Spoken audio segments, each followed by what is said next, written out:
Light the beam! Light the beam! Light the beam! Light the beam!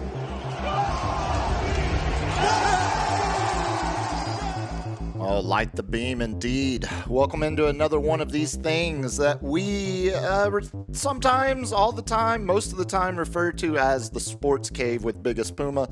I am your host once again surprisingly actually in the small chair because I'm still using this IKEA stolen furniture basically. Broadcasting here on the north side of San Antonio in our comfortable studio in parts unknown, where we find ourselves 36 days away now from NFL opening night, that September 4th matchup up in Philly, Cowboys-Philly. It's actually appropriate. We finally made it all the way through all of our divisional previews. We are now on to the cherry on top, that is the NFC East. In the main segment tonight, got to actually have a lot on the run sheet left over from Monday because we spent so much time on our NFC West preview because of your Niners fandom. Much needed. I have a feeling we might end up in the same situation tonight, so we'll see what actually clears the run sheet. I know something else we talked about Monday night, the Kenny Rogers perfect game in 1994 that just happened to be on Cub Scout night, and told that story. We're going to end the show with the highlight of that game and talk a little. I went and dug into some deeper context, some even further context than we talked about Monday. So we'll end the lightning round with that tonight. I've got some Cowboy notes before we get into the main segment. But before we really get up and running here, I know y'all are anxiously awaiting, sitting on the edge of your seat to find out what national day it is. Oh, well, can I interest you in something? What, do you have one of the 4 national days that it is? No, I got a national day that is tomorrow, which is National Chili Dog Day. I actually saw it. See, I see the ones on Tuesday, like the days that we don't do shows. Yeah. And I'm making myself notes like, 3 years from now, this will be a great Monday night intro. You're going to review your notes from 3 years ago. Hey, look, I've got notebooks from the years of doing this now. The inner thoughts of one Puma. It's kind of Sam fun. Freas. It's kind of fun to actually dig back into them. And then other times it's extremely embarrassing to see what I was taking notes about. Today it is National Climb a Mountain Day. Yeah, pass. What? Yeah. that answered my follow-up question before I could even start it. Yeah, I didn't take you as much. Have you? The air up there gets real thin. I went to Red Rocks right when You've got to hike to get to a show at Red Rocks. Dude, you got to hike to get from the bottom to the top of the amphitheater. You know, that's like big steps, like cut in stone. I felt like it was like a mausoleum or something. It kind of is. Yeah, it kind of is exactly what it is. But it was Wu-Tang with the Denver Symphony Orchestra and the one and only. He has his thoughts on it. El Jizzle was with me. Oh, this was the one. Oh, I didn't realize y'all went to that together. Yeah. The symphony sounded great, but as LG would put it, the Wu-Tang, the audio sounded horrible for them. Yeah, it's always... That was a disgraceful performance. Good Lord, it was that bad, huh? Oh, you know he's a critique, man. He's the hardest person to please. Yeah, I'm always hesitant of the rap show. Usually who was it? Jeezy, when he did a big anniversary show a couple years ago and had the Atlanta Symphony Orchestra as the backdrop. I think that is the best you can possibly do at a rap show because it sounded awesome. Well, see, they didn't do the orchestra with the songs, which is what obviously what we thought it was. More unstable. But they had it. They played the entire 36 Chambers movie, and every time there was a cut from one of the songs, not just the Enter the Wu-Tang or Enter the 36 Chambers, they would do that song, but they would have the symphony playing during the movie and not during the rap songs. Okay. So the acoustics sounded awesome when the symphony came on.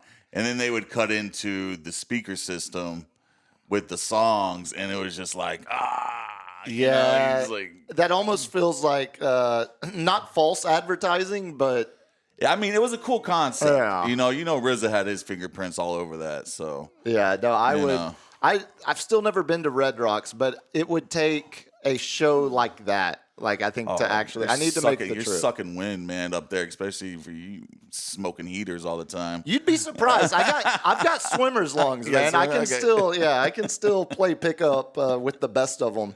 But yeah, no, I haven't climbed a mountain in a while. There was a minute in a younger portion of my life where we did, obviously growing up in Boy Scouts, did a lot of camping, climbing. Yeah.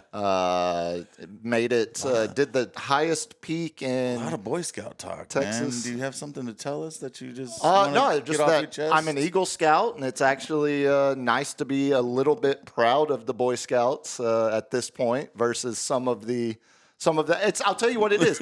Ever since those two Eagle Scouts at at the camp and up in Comfort, they saved lives, man. up in Kerrville. Yeah, that was ever saved since lives. that. It kind of hero. It made me for the first time in a long because of all the bad things the Boy Scouts have gone through, and also. It was either earlier this week It's like or Catholicism. last, You didn't really want to talk about it for a month. You didn't really want to talk about it for. It's very similar to when it's that bad, you kind of just don't want people to know you were ever associated with it. Do you remember Man the of old faith. that Alec Baldwin or Phil Hartman doing the Cub Scouts? The on SNL with Sandler. Yes.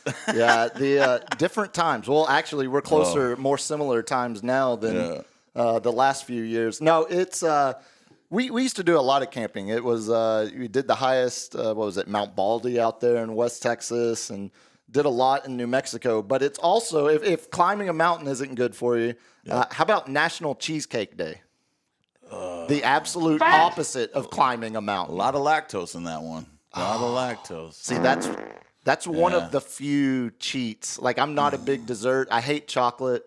Not a big sweets guy, but It's like just love cheesecake. it's so dense. Yeah, I think that's why I like it. It's also National Father-in-Law Day and National Whistleblower Day. Hey, shout out to my father-in-law, man. He had some procedures done, and shout out to him. He's doing really well. They took so. Well, that I'm is glad he's generic, doing but better. shout out to your father-in-law nonetheless.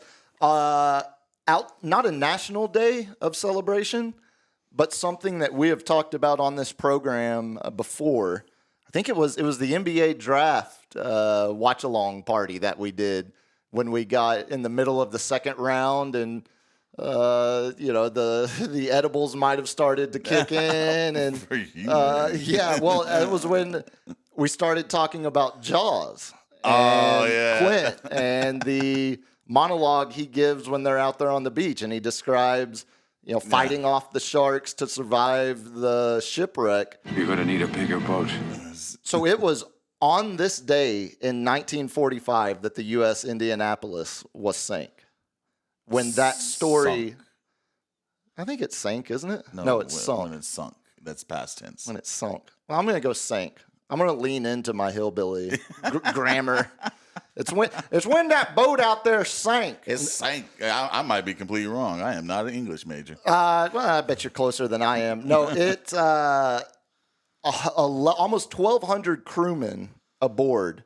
300 originally went down when it got hit. This is also a ship that was carrying the atomic bomb that we would eventually... When they got hit, like by a missile or by torpedoes. Who torpedoed us? Japan. Oh, Yeah. It was a Imperial Japanese submarine. and we had the atomic on that one. Not at the time, but it's the ship that had been transporting it. Oh wow! And the whole ship, massive Just missed that one, Japan. massive ship, went down in 12 minutes. 300 went down with the ship, and 890 were left to fight off. I mean, at the time, it took them I think it was 4 days until the U.S. Navy actually realized that they had a ship that had gone down and had... I wonder how long it takes, man. Because the Titanic seemed like it took forever, and if that movie was any kind of accurate, Yeah, I don't think it was. That had to have taken longer than 12 minutes. Because, it goes down and then it breaks and it bobs up and down. And, Yeah, I think surely that took. Well, it took long enough for the string instrument guys to play a full song or two. Those heroes. Yeah, the only 316 ended up surviving out of the 890 in the water, and the majority of those 890 drowned or were eaten by sharks. One of the worst stories. I think I'm. Whoa! So there was like a shark infestation. Just like the movie. It's all coming together, isn't it? Oh, buddy. That's why why that character is so hell bent. I haven't seen that. I really need to watch that. I highly, highly suggest it, especially on the 50-year anniversary. So we got taken by his word. That is historically accurate. Yeah, it is. The monologue is. That's why it's so great. And also, the dude was a massive drunk and was delivering it in between bouts of sobriety as they were filming. So he was probably irie. 1,000%. It is so great. Just yelling at the cameraman, "Get off of me!" Yeah, I again, if you haven't watched it in a while, I would highly, highly suggest it. I think This week we've had the Buffalo Soldiers on Monday, the USS Indianapolis today. I am full-on early onset Republican now, as Shane Gillis would say. You're watching the History Channel. Yeah, I'm falling asleep to World War II documentaries, which again I would highly suggest. Like Jaws, not a bad use of your time. Not a bad use. Not terrible. Not terrible. Now, main segment tonight, NFC East. But before we go any further, LG, help us out. Tell the good people how they can support us here. Yo, hit that subscribe button for us there. It's right in front of you on the screen, or scroll up or down or wherever you're at and just click it, tap it, bop it, flip it. Hey, man. Flick it. Light it. Light that beam. Yeah. So did either of y'all see the news about YouTube today? Besides that they're age verifying in Australia?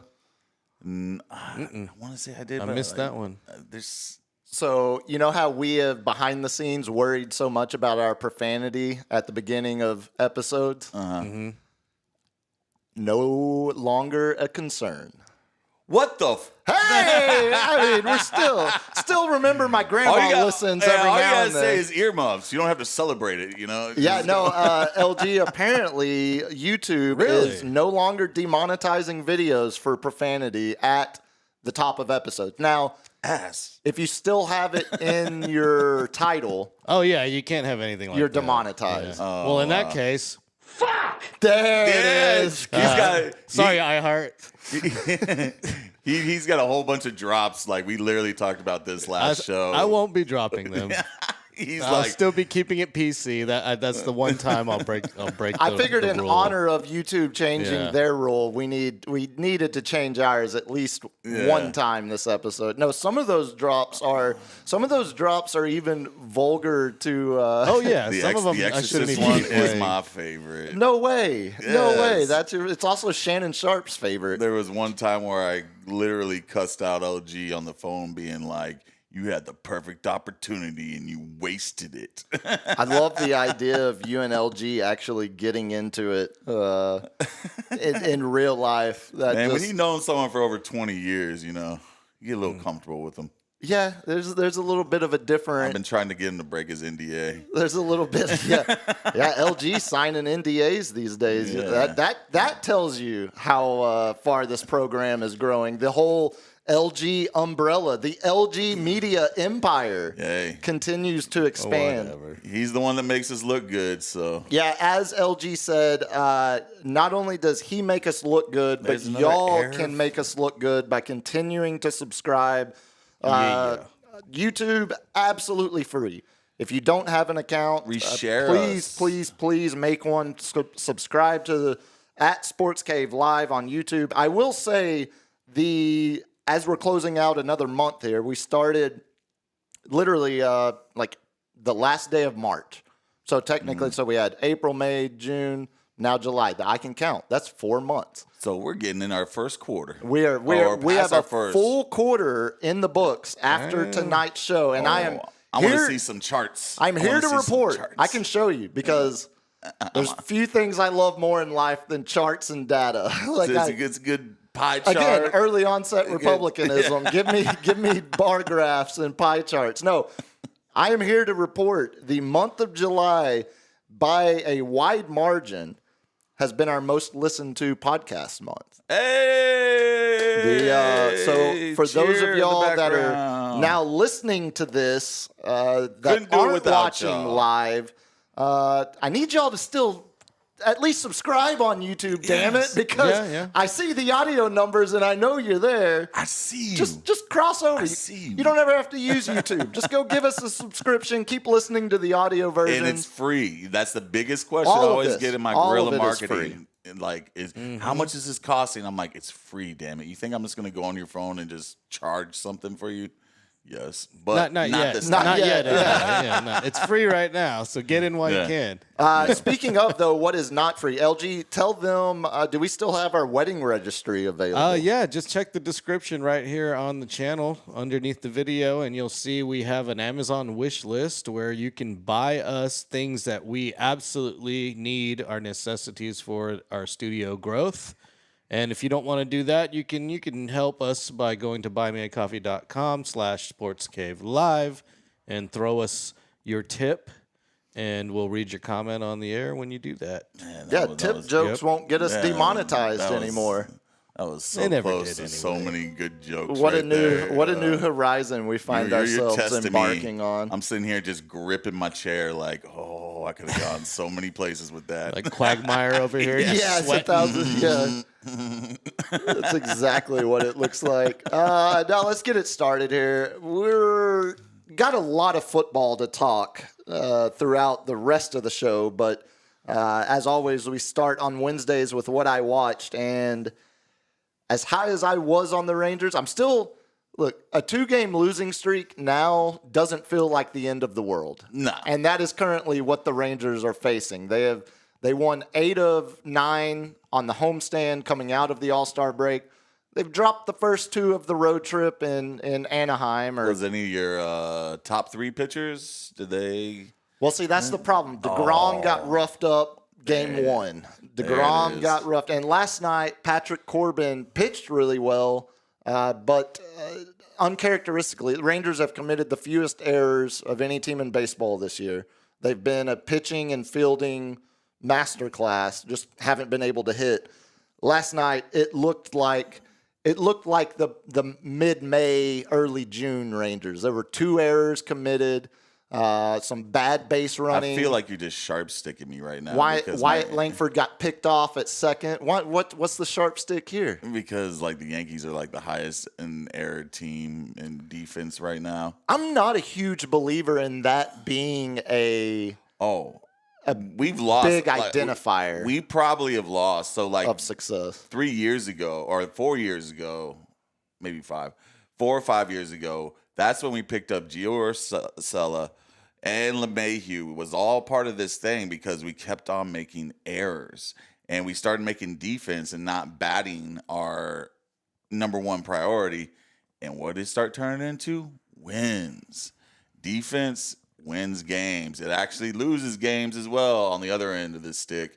And we probably lost out of our like horrible month of July. We probably lost 5 games just due to bad defense. Let me ask you this: if you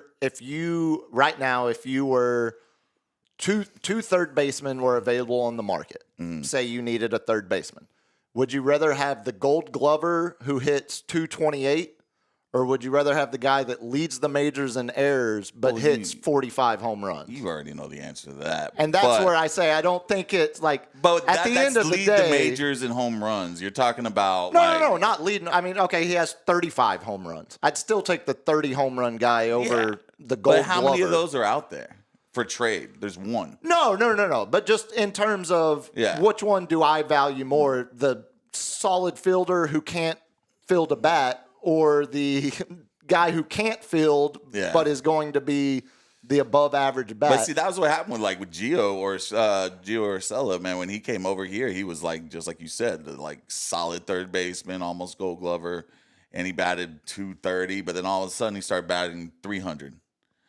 And Yeah, it's nice when those guys all of a sudden the start Yankees hitting. tie it up. Thank you. As soon as I say that, good things happen. But yeah, so there are. I actually don't I mind mean- you being distracted by this game because I need Tampa Bay to keep losing. Volpe, like, he committed 2 errors last night. Damn near gave up a game that we had a 3-run lead going into the 8th, and he ends up hitting his longest home run to make up for it. But in the 9th, what does he do?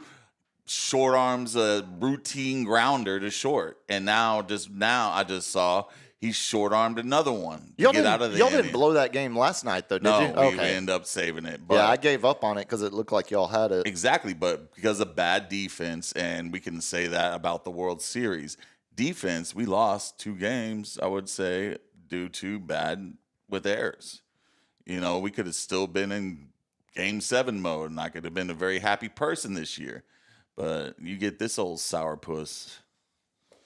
Well, Yeah. I'll resist the urge to point out the fact that your godlike idol was the main perpetrator of those errors that cost you a World Series. One error. Are you happy to know error. Are you happy to know at least that you jinxed Ohtani after comparing the love Ohtani it. and Judge I stats? love it, dude. So if you missed it earlier tonight, Ohtani threw 6 straight balls, and then the trainer came out, talked it over with him. He left the game due to injury, but now they're saying it was cramping. It's it was nothing. cramping. It feels like it was because they're stretching him out to try to get him ready to be a full frontline starter by playoff time. One could say he jinxed himself when he was betting on the game. Yeah, still not. And got Tommy John out. It'll be really interesting to see if this era of Ohtani on the Dodgers is more of a dud, because that will immediately be what it all goes back to. Yeah, I mean, ever since the gambling. If anybody actually believes that his translators stole money from him to place all these bets, and I want full transparency, I want the Epstein file transcripts Well, type you know thing what it reminds me of with a lot? this Ohtani. The, I want to know what bets, I want to know what prop bets, I want to know everything. When Donaghy got busted, the NBA official got busted for working with the mob, in the same files, in the same court case, in the same records, we know that there were 3 total officials. Donaghy was one of them. There were 2 other They shut him that were also shut him down working right with the mob. But only Donaghy takes the heat, and they say, no, the league is pure. The league is impenetrable to mafia Was he supposed influence. to go to court or an interview the day before they shut him down? That was an interview. Yeah, he that was an going to the interview to do a tell-all, and they got to him. Yeah, put him on leave, and They put the button man on him. yeah, like I think there's no question the leagues, to a lot of extent, go out of their way to cover up as much as possible, especially when it comes to the integrity of the game, which is what gambling is. Absolutely. Maybe they should have just had an informant in the Cleveland Guardians clubhouse this year, because that whole fiasco, I mean, that might end up being the best possible reliever on the market not getting traded because he's being implicated in a gambling conspiracy or a gambling ring. And it's just prop bets. It's like, how can you be like, oh, is his first pitch going to be a ball or a strike? I mean, like, they got in bed with gambling, and you think these guys aren't going to sit there and capitalize on some prop bets, you know? Yeah, no, that's easy picking, especially in baseball where a team is going to control your roster number or your contract number for 5 years before you get arbitration. You could easily say it was a curveball and I just held on to it for too long. There's so much, what's it called? Room for error. Yeah. Where you can create doubt that it was intentional, you know? Yeah. Speaking of relievers possibly getting traded, we did have, we are officially now less than 24 hours away. Trade deadline's like 2-3 o'clock tomorrow, something like that. Yep, 3 o'clock Eastern, I believe. So 2 o'clock here. We did have 2 names taken off the board earlier today that I think both of our favorite teams, Yankees, Rangers, would have been interested in. But the prices, just seeing these guys getting moved today and what the price cost. Yeah. You got to give up your number one prospect, and that's what Philly did. I mean, for relief pitchers, and I understand the game is so much different now where a bullpen arm, it's not as important as a starting pitcher, but they're being relied on and used way more than they have ever in the past. But some of these prospects that got moved, and again, a prospect is just that. It's a prospect. Even if he's a top 100 guy, there's no guarantee. It's not like you're trading. It's not like any other league. These guys are still a crapshoot. But you still are relying on experts that know the game, see the swings, can say that guy's swing is going to last for 10 plus years versus a guy who sits there and has a jerky motion and you're like, okay, I can see this one, him being streaky because all of a sudden his swing gets out of tune. You know, like, it's also like I've seen it, the last couple of years with the Rangers where, like Kirby Yates was awesome for them last year. And, granted, he's old, but you see relievers, Ian Kennedy was another one several years ago. You see relievers lose it just as soon as they're elite the very next year. Even some of the best guys, it doesn't matter age or not. It just feels like it's such a crapshoot to give up that much for a relief pitcher. Philly gave up way too much. Philly gave up a lot. We'll start with that one. Philly getting Johan Duran from the Twins. Gave up a big-time catching prospect. Not sure how. Eduardo Tate, T-A-I-T. And then the other one, Mick Abel. And the pitcher, Mick. Tight? Is tight, maybe tight. Yeah, he is ready to go.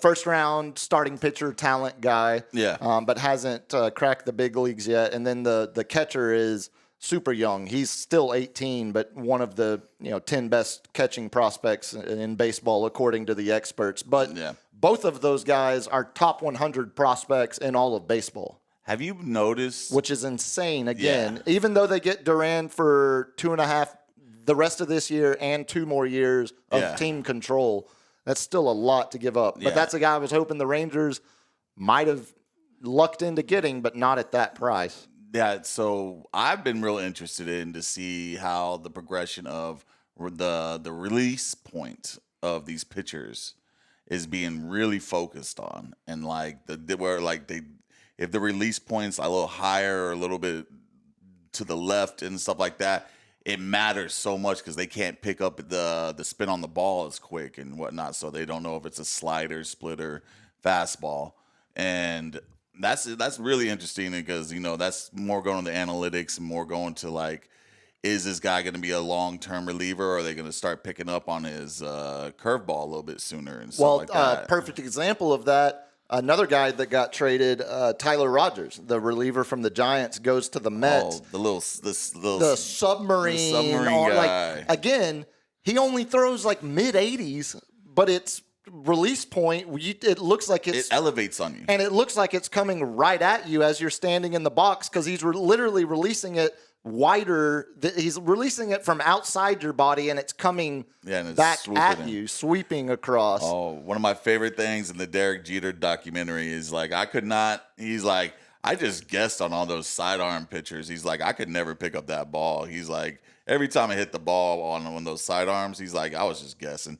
Yeah, I mean, it kind of feels like that's probably him being honest where a lot of guys would agree but just might not say it because when you live in Yankee lore like our captain, you can be a little truthful. Okay.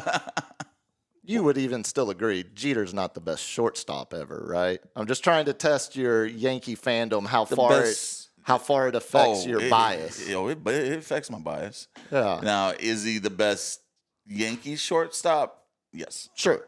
But not ever in all of baseball. And defensive? Well, I mean, for the defensive, offensive, and clutch performance, that's a trifecta. I mean, Ozzie Smith is the best defensive shortstop ever. I like that one. Yeah. But what was his? A-Rod's the best offensive shortstop ever. All right. I'll give you that one. Yeah. But Jeter's the best How's the clutch? Sure. And then he still has a gold glove. He got a couple gold gloves. And how many did he get? He got a couple. He got one. I think he got one before A-Rod, And then he got one when A-Rod went to third base. I miss the for days the- of arguing with my friends in, like first class homeroom. Miguel Tejada versus Derek Jeter, like that. That felt like I was hard on the stump for Tejada back then. I just wanted to test a your lonely hill that is. After Monday's episode, where I realized the extent of your Niners fandom affecting some of the analysis, some of the disagreement. I'm still testing the Yankee boundaries. No. Crosstown from your Yankees, the Mets got another guy. I was hoping the Rangers might be interested in, but this price tag, Mets get Ryan Helsley from the Cardinals.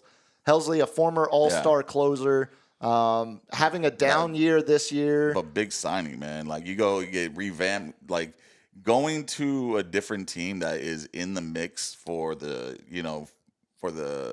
It gets you more. I think the World Series. It helps you refocus for sure. It definitely it'll give you some momentum.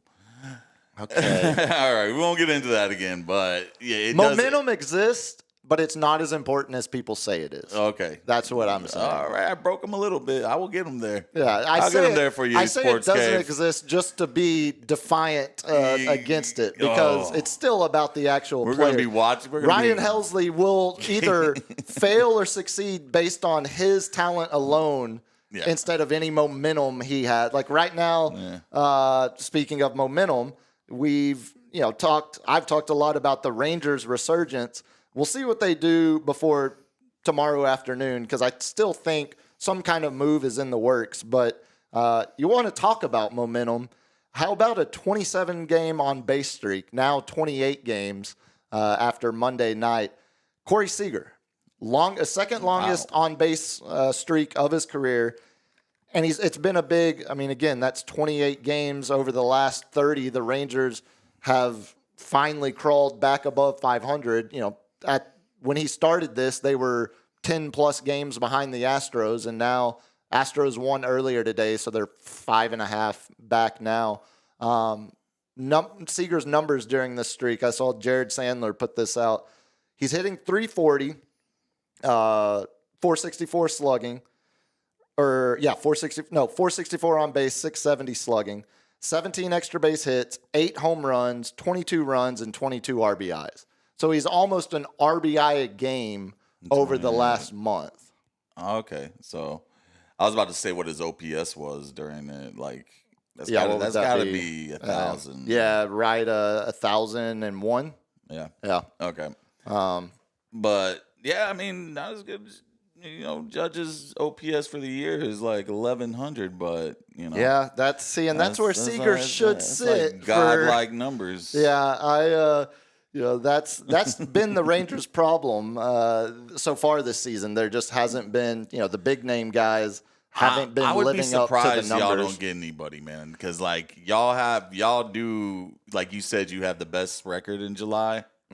I think it might be second best now since they dropped 2. Yeah, but still Toronto's have won 7 of the last 10. We jumped up 2.5 games on Toronto, so instead of being 6.5 back, we're only 4 back. We put some padding on the wild card for the Yankees. So to see the Rangers and the Yankees not make moves for you need hitting a little bit. Yeah, you still could use a bat, and we both need relievers. I did see y'all made one other move besides the one you talked about Monday. A utility outfield guy. Yeah, it was Austin Slater from the White Sox. Yeah. Just a veteran. He's going to fill in at least at minimum while Judge is out. Because Stan's going to have to waddle in and waddle out. He's going to be our pinch hitter. Speaking of waddling, I got a good video for you here in a second because the Rangers actually had a very tame bench clearing situation last night. Oh, is it when the two managers went at each other? A little bit. I loved it. We'll talk about that here in a second. One final thought about the trade deadline. I think you're absolutely right. I think the Yankees are more likely to make a bigger move than the Rangers are. Yeah. And mainly because baseball obviously doesn't have a salary cap. But they do have tax limitations on teams. Luxury tax. Right. So if you go over the luxury tax 3 straight years, you start having repercussions. Like, And isn't it draft picks? exactly. Eventually, you lose first-round draft picks, along with paying exponentially more. I think you end up paying like 3 times what you should have.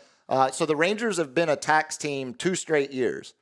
And if you do it 3 straight years, that's where some of the restrictions start to come in. I don't think we're getting Suarez. See, that's where I think we got McMahon. I think Suarez might unfortunately end up in Seattle, which would suck for potentially both of us. Yeah. If Seattle, well, if he's division for you, but wild card for both me. For me, wild card for you. But the Rangers right now they're a little bit under the tax, which is why they traded Dane Dunning to the Braves a couple weeks ago, because they're trying to make a little bit of room. But if Texas were to add someone with a lot of salary or even a moderate amount of salary, they'd have to get rid of something else. Like right now, the Jock Peterson signing, it's an albatross, man. I mean, it is It's just eating, bad. How much is he on the books for? Oh, dude, I think it's 20 something.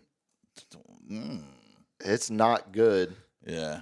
I think technically it might be right at, so it was a 2-year 37, so it's right at 20. It's like 18.5 mil. Okay.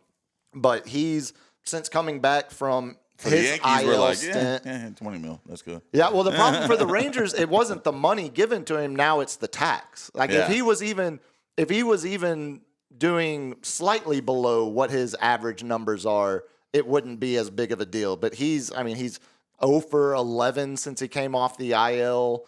He was bad before that at the beginning of the season. I mean, he had the longest 0-for streak of his entire career at the beginning of the season. It's just been an awful signing and potentially could end up being the reason why the Rangers are hamstrung in bringing in anybody else before the deadline tomorrow. No, mentioned the waddling. So last night, I'm watching the Ranger game. It was a terrible game. It was a really fun game to watch because it was so wheels off, but it was also incredibly frustrating for the same reason, because it was wheels off. And, Rangers, every time they scored, couldn't get a shutdown inning the next time up. So it was Rangers would score to tie it or take the lead. Angels would get it right back or tie it back up. And then I believe it was the 8th inning where we got to see a little bit of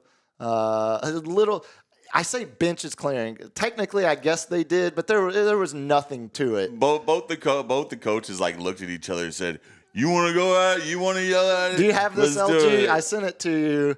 I pulled a cap and sent it to you right before the show. But they hit Neto. Pull the cap. You like that side swipe? Oh man! They hit the Angels leadoff guy Neto. The runner was on third. 2-run game, 7-5 Angels, and they hit Neto, it was his second time to get hit in the game. Then Trout's up, batting second. Hit Trout right on the elbow guard in the same place he hit Neto. So he's clearly, it's not intentional. Yeah. He's just trying to throw inside. It's a 2-run game. Clearly, they're not intentionally trying to load the bases, but the Angels manager at the same time has to stick up. He didn't do it when Neto got hit the second time. But when Trout got hit, when our baby boy Trout gets hit, then we got him challenging Bruce Bochy from across the field. Would stop traffic. Oh my goodness!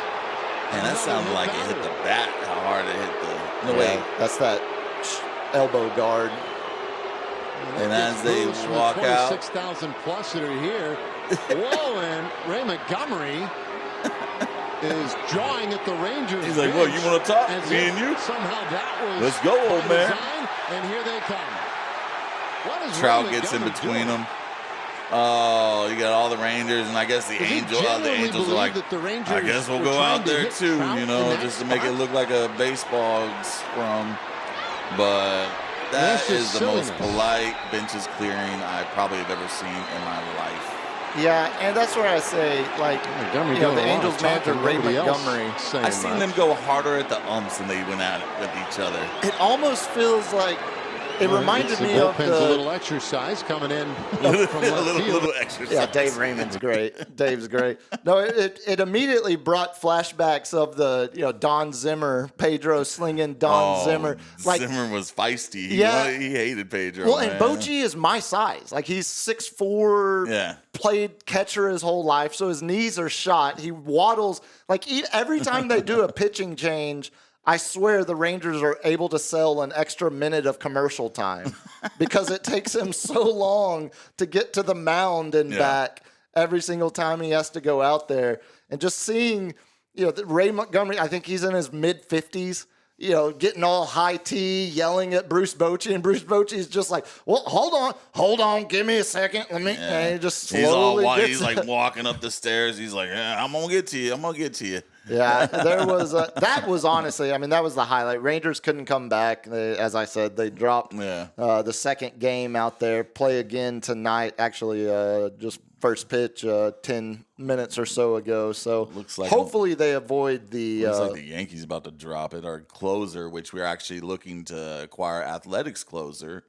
I forget his name, but Hamilton just gave up a 2-run home run to so the Tampa Bay took the lead. If y'all went out 3-2. and got Mason Miller, that would be... we need him. That would be... That's what I think we're targeting the most. If Duran, the price was 2 top 100 prospects from Minnesota, or going to Minnesota for him, We have a number. I would think Mason Miller gets not significantly, but definitely more than that in a trade return. So Brian Cashman's already said our top prospects off the board. He's like, that guy's off the board. I don't know if our second or third are on the board, but like right now, our bullpen is hot garbage, man. Loaizaga, when he came back, he was one of the he had the nastiest fastball. He would throw 101 with movement. And that thing was unhittable. Now he can't even get up to 100. And that thing's just sitting like a meatball. His curveball doesn't move, so it's hanging every time. He's got no command on it. And this is him coming out the IL, and he's our number one multiple inning relief pitcher. He was our star. And we've already had 3 already go on the IL. So we're pulling up people. Like I said, we have Warren today he killed it. Only gave up 1 run, and he's a rook. But now we have Rookie of the Year last year, Luis Hill, going to make his starting debut tomorrow, I believe. And hopefully one of these rookies will be a long inning pitcher, and we can do like a bullpen game. Yeah, that's almost like a trade in and of itself, getting him back to make a season debut. On deadline day. When I'm telling you, when starting pitching with us, if we had our Rookie of the Year, Garrett Cole, Rodon, Freed, we would have been we would have been right there with y'all with who's got the better starting rotation. Yeah, I mean, again, you look at your all IL team, and you're still in the playoffs. The Rangers have had that great pitching because and they're of that God a himself, game out of the Judge. wild card now. You mentioned the Athletics potentially y'all trading for Mason Miller. Yeah, it's an interesting trade deadline because teams like the Angels today. The Angels are 2 games under 500. Yeah, and they could go out and make a trade for 2 relievers. One of them, did. Andrew Chafin, the guy the Rangers traded for at the deadline last year, he had the funniest quote. Last year when the Rangers traded for him, he had been a Detroit Tiger forever. He looks like Kenny Powers. Yeah. So you might not know the name, but I guarantee you recognize him. Got the back curls. Got the curls, got the mustache. The Mississippi mudslide. The handlebars rocking. Yeah. Last year when he was traded to Texas, a reporter asked him, what are your thoughts on the trade? And he said, well, I guess at least it's not California.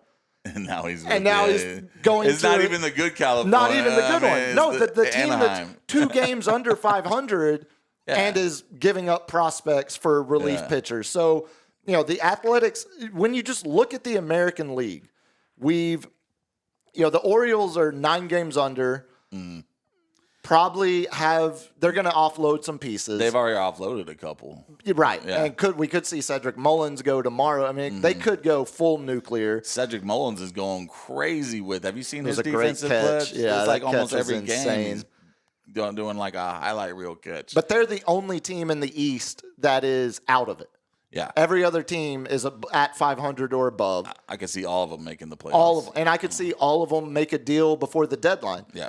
American League Central. Tigers are the only team that's really looking to make deals. Guardians, apparently Stephen Kwan is available. Could see him get moved. They obviously were going to potentially entertain the idea of moving Clase before he got caught up in the gambling. And then, the rest of them, Royals, Twins, White Sox, probably are going to be sellers. Royals are the only one. We've seen the Twins already trade Paddock and Duran. Maybe the Royals try to hang around to stick in it. And then the American League West, every team except the Athletics is potentially going to make moves or have already made moves. So, someone brought up a good point about Clase. It's like they're just looking at the trends. And I'm like, if you can't put on a reasonable, and we did a home run to tie it, okay. Volpe again. Mr. Number 1 in we're gonna get rid of this TV if this is it's his 9th inning, but Mr. leads the MLB in errors. He just hits a home run every time he does an error. It's crazy. He gives a little, he takes it back. It's the most infuriating kind of player. Yeah, but Clase, like, they made the point where it's like, I would sue the MLB and be like, how dare you take my livelihood, take my reputation with no proof except a trend on a betting website. Well, when trends on betting websites prove to be related to someone interfering with it as often as it is, I mean, you're talking like 95 times out of 100.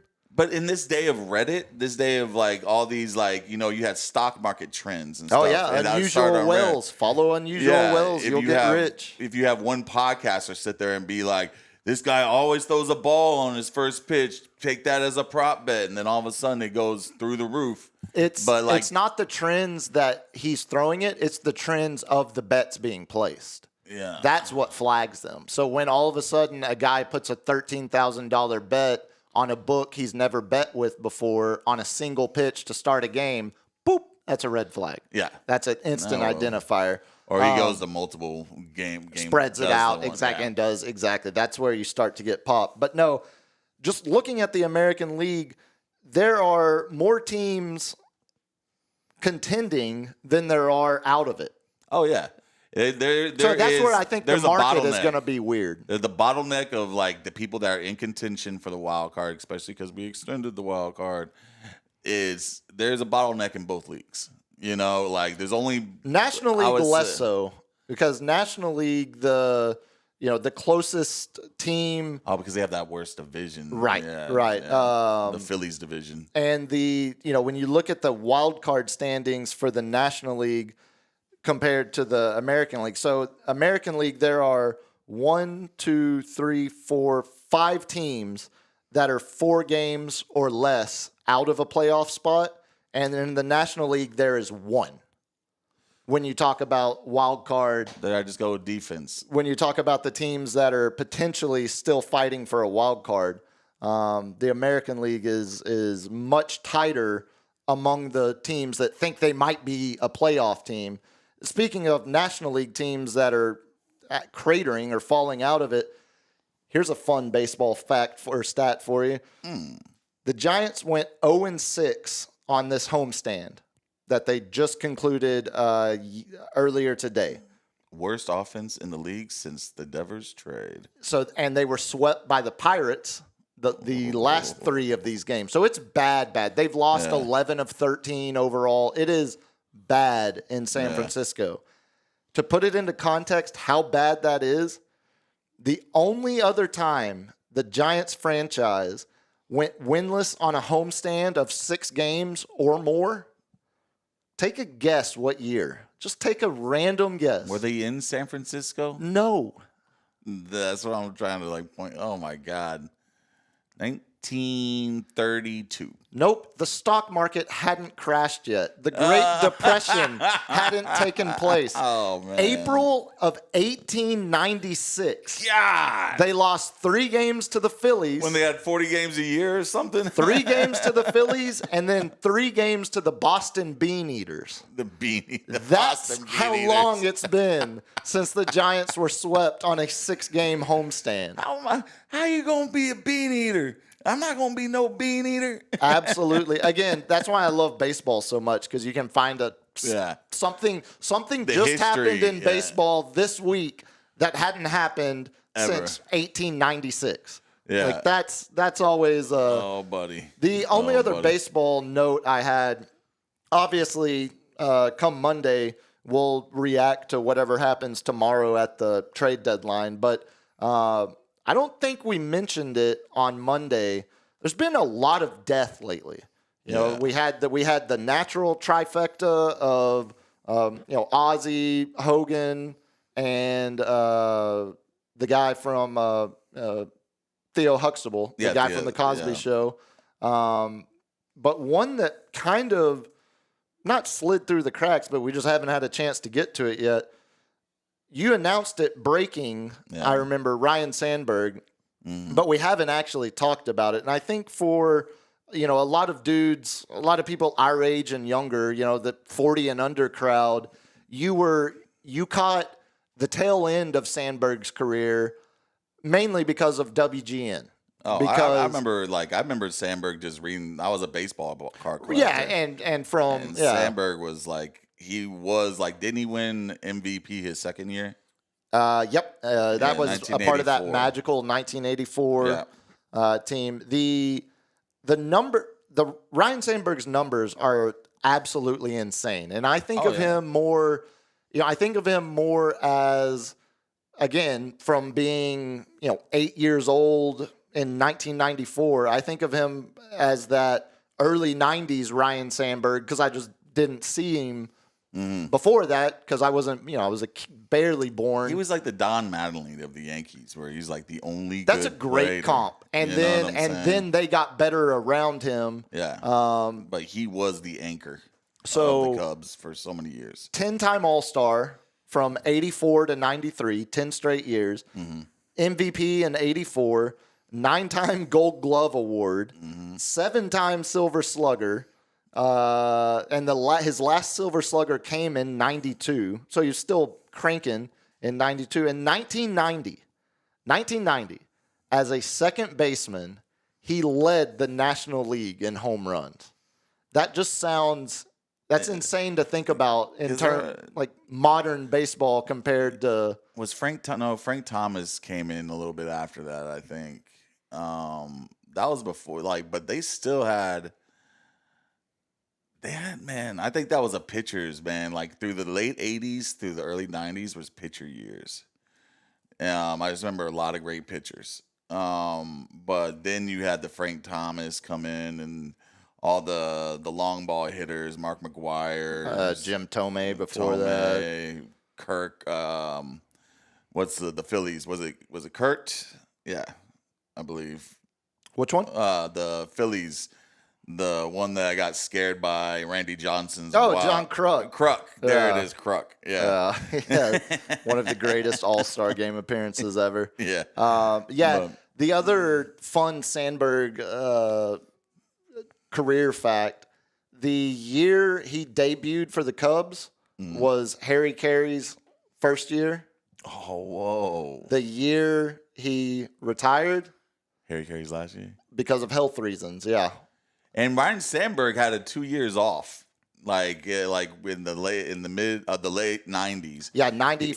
I saw it 90. It was like 94 to 96, something like that. I thought it was like 98 to 2000. No, he retired at 97. He was he was out 94 to 96 and then played one more year, that 96, 97. It was after the strike. He didn't want to come back. Exactly. Yeah. Exactly. A lot of 94 strike talk on the shows this week. Yeah, do you remember him as a manager? Not really. He managed for 3 seasons. And then he got one tired. team. He got tired of that shit. He resigned, and they were bad. They Yeah. were really bad. It wasn't that long ago. It was a decade ago. Wow. You want to take a guess on the team? The White Sox? Nope. Ah. National League. He was the Phillies manager 2013 to 2015. I had completely forgotten about that. I know. But there's another thing for us guys. Go get colon guard. Check your colon because he did die of colon cancer. Yeah, take it from Dion. Take it from Ryan Sandberg. You gotta Get checked out. 45 years old. They say, I've had the finger up the pooper. It's not fun. It's not fun. Is that how the doctors? Is that all right? Oh, he kept on being like, "Stop clenching." All right, Cap. Stop clenching. All right, Cap. It's time for the finger up the pooper. And I'll tell y'all, do not make an appointment after lunchtime. Do not make an appointment with the doctor behind the this Easy guy Mart. coming in smelling like Subway, and like he's like, "I'll roll over on your side and relax," and I'm like, "No, I'm not relaxed, man." Yeah, I don't think I'm not going to be able to relaxed. relax in any condition here. Smiles and glory hole. Thank you, Jerry. That's actually a perfect transition. Let's get into a little Cowboys notes before we do the main segment. Here we go. NFC East Preview. So we talked on Monday. We had news of the Tyler Guyton injury not being a full ACL tear. Just one of those random football moments where it's like, oh, no. He just broke a bone in his leg. He'll be fine. That's better than... We're going to roll him out there on opening day. Well, so that's now the question of it's 4 to 6 weeks estimated. Yeah. Opening day is in 5 weeks, 5 weeks from tomorrow night. I don't think there's any way he's out there opening night, which is now, Cowboys looking at short-term fill-ins, because the other angle to this, we talk a lot about the Micah contract. We talk a lot about Michael Parson and them dragging that out. Well, right now, the script is, last year it was CeeDee Lamb getting strung out through training camp. This year it's going to be a lot louder for CD. Michael Parson, as Jerry told us. The next name on that list of top-tier talent on the roster that needs a contract, that's Tyler Smith, who now is, we talked PFF grades from Monday night. Tyler Smith is a top 10 offensive guard, according to PFF. Some even have him top 5 already. He's a guy that's going to get paid that top level like Micah, like CD. Yeah. And, when you're thinking about constructing a team, you can only, your prime positions are quarterback, tackle, left tackle if your quarterback's right-handed, edge rusher, corner. Mm-hmm. Those are your 4 positions that you pay top dollar to. Everyone else is interchangeable. You figure it out. Wide receiver has become that 5th position now, which is also, we'll talk about George Pickens in a second, because the Cowboys are starting to have those positions fully locked in. Okay.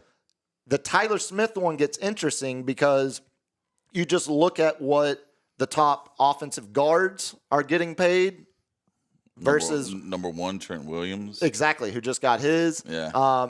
But compare that to a guy like Slater out in Los Angeles with the Chargers, who just got paid as a tackle, and there's about a $10 million difference. So your top line tackles are getting $29 million. Your top line guards are getting about 20.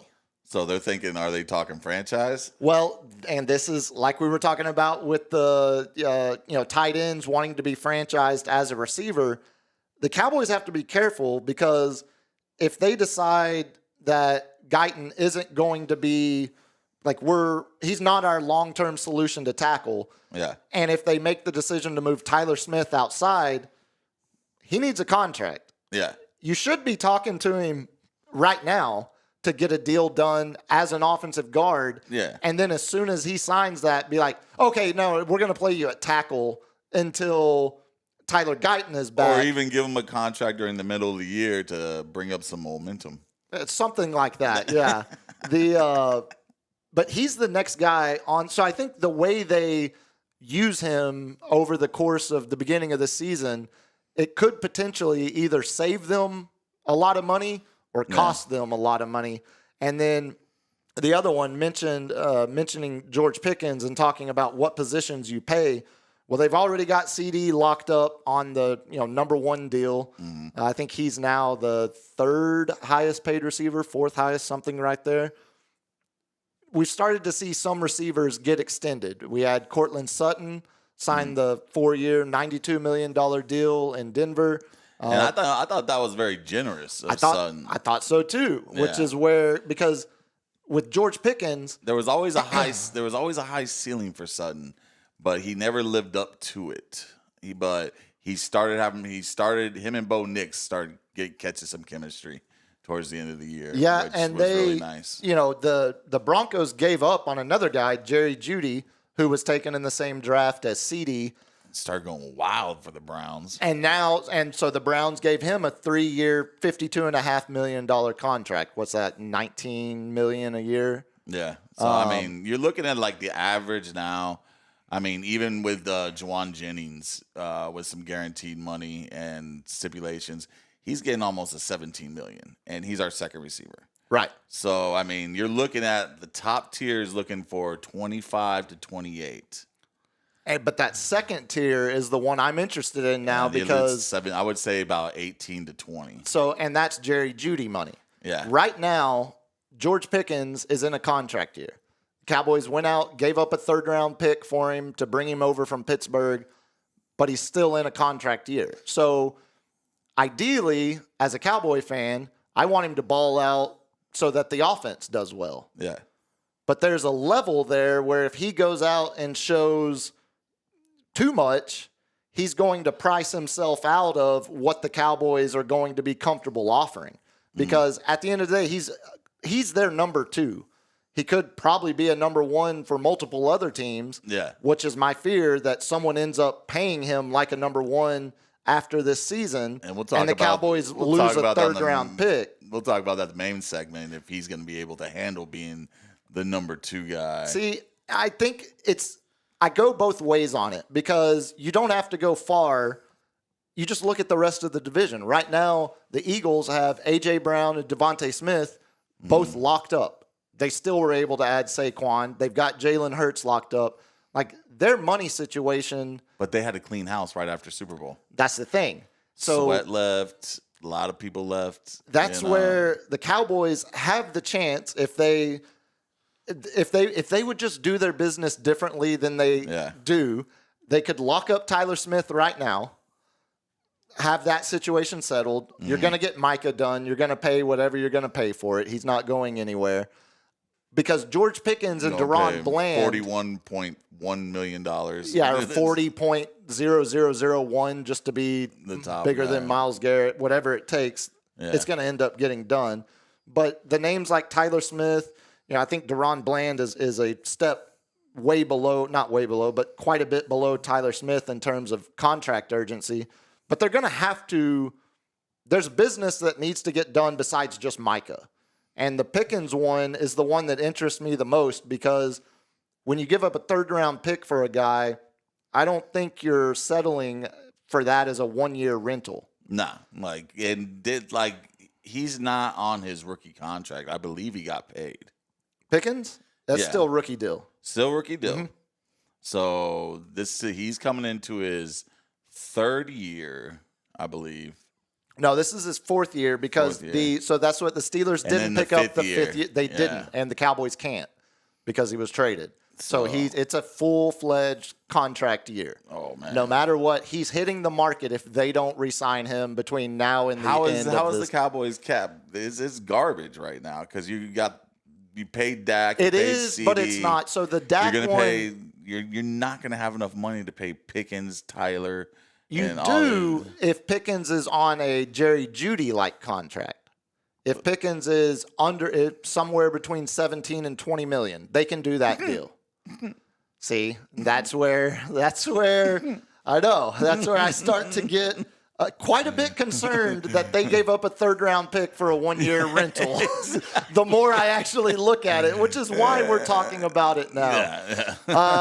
Another name that both our teams have been linked to, I think we mentioned it, or maybe we had it on the run sheet from Monday. The Christian Wilkins situation is interesting, to say the least. The Gooser himself. Yeah. I mean, he who has not credit card swiped a friend cast the first stone. Like, never done it. Really? This hand does not need to go in anybody's ass but my own. Okay. First of all, I think you're cutting yourself off. It doesn't.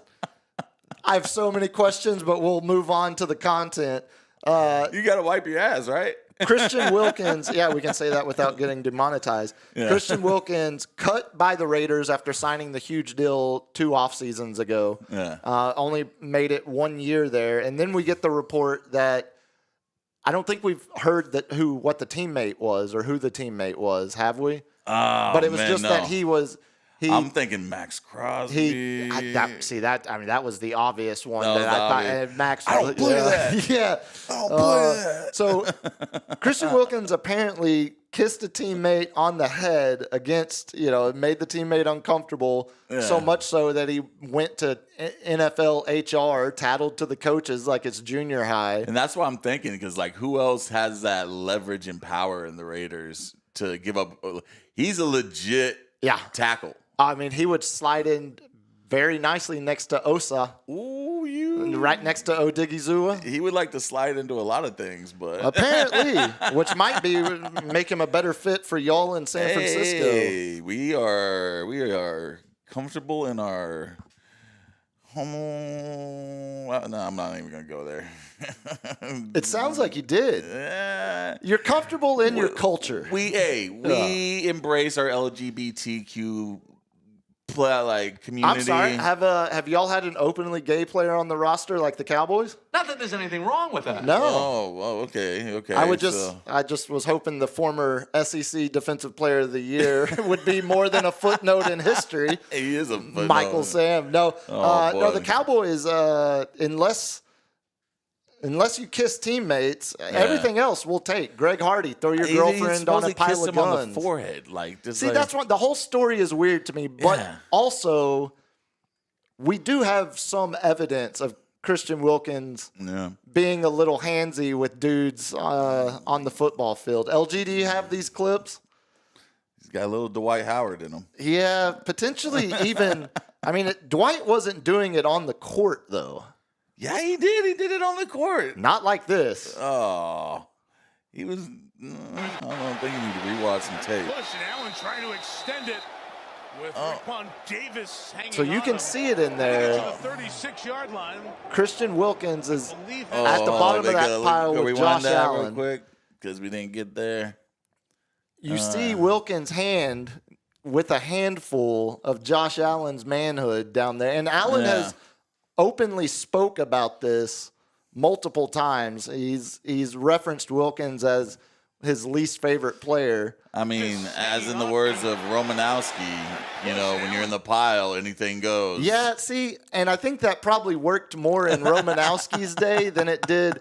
But it's not just in the pros. Wilkins had some of it at Clemson, too, because we also had this clip where he straight credit card swiped a guy in college. Buddy, this is my favorite one. Little oil check. Yeah. Oil check. So there are signs that this potentially was probably known all along. I still think in the league, in the NFL, where dudes like him take up space on the defensive line are so rare, he's going to get a second chance. He's going to be an impact player for somebody. He's that guy that we all played football with that would run around naked and bully people and just be like, just take it too far. Well, perfect example, Charles Haley, when he would set his dong on people's shoulders as they're doing interviews with the media. But also, Magnum Dong. The Cowboys don't win the Super Bowls without Charles Haley. Yeah. So... I think Charles Haley was at, He was at the Cowboys. He was well endowed. He was at the Cowboys opening scrimmage this past weekend. He's saying, Charlotte Jones, Jerry's daughter, he's led the crowd in a rendition of Happy Birthday to her. And then at the end, he's like, also, she's very attractive, very good looking. And oh, buddy. Like, so I'll find that clip for next week. Buddy. So awkward. But yeah, look, am I hoping Jerry picks up the phone? Or I guess not Jerry, because we hear Steven. Jerry doesn't talk to agents. Steven does. I would still take Christian Wilkins in a heartbeat. When you're an 80-year-old man, you don't want to make a lot of decisions, because you're 80. Yeah. If you catch my drift, wait, you're 80 years old. Are you suggesting that having an 80-year-old general manager is a bad thing? That's a bad thing. Yeah, that's a bad thing. Actually, the more I think about it, you just want some young meat in there. Yeah, the only other Cowboy Swifter under note their feet. I have Kalen Carson, who actually started 5 games for him last year as a rookie. Yeah. He hyperextended his knee, so not only is the offensive line being thinned out by injury so far in camp, now the cornerback position, you've seen Diggs, Bland, now Carson, also Ravel, the rookie that hasn't been on the field yet because he was injured at East Carolina. So their injuries are starting to show up in camp. And I won't go y'all's route as Cowboy fan did me last year whenever the Niners started going down. I'm not gonna sit there and pile on. I don't wish injury on anybody.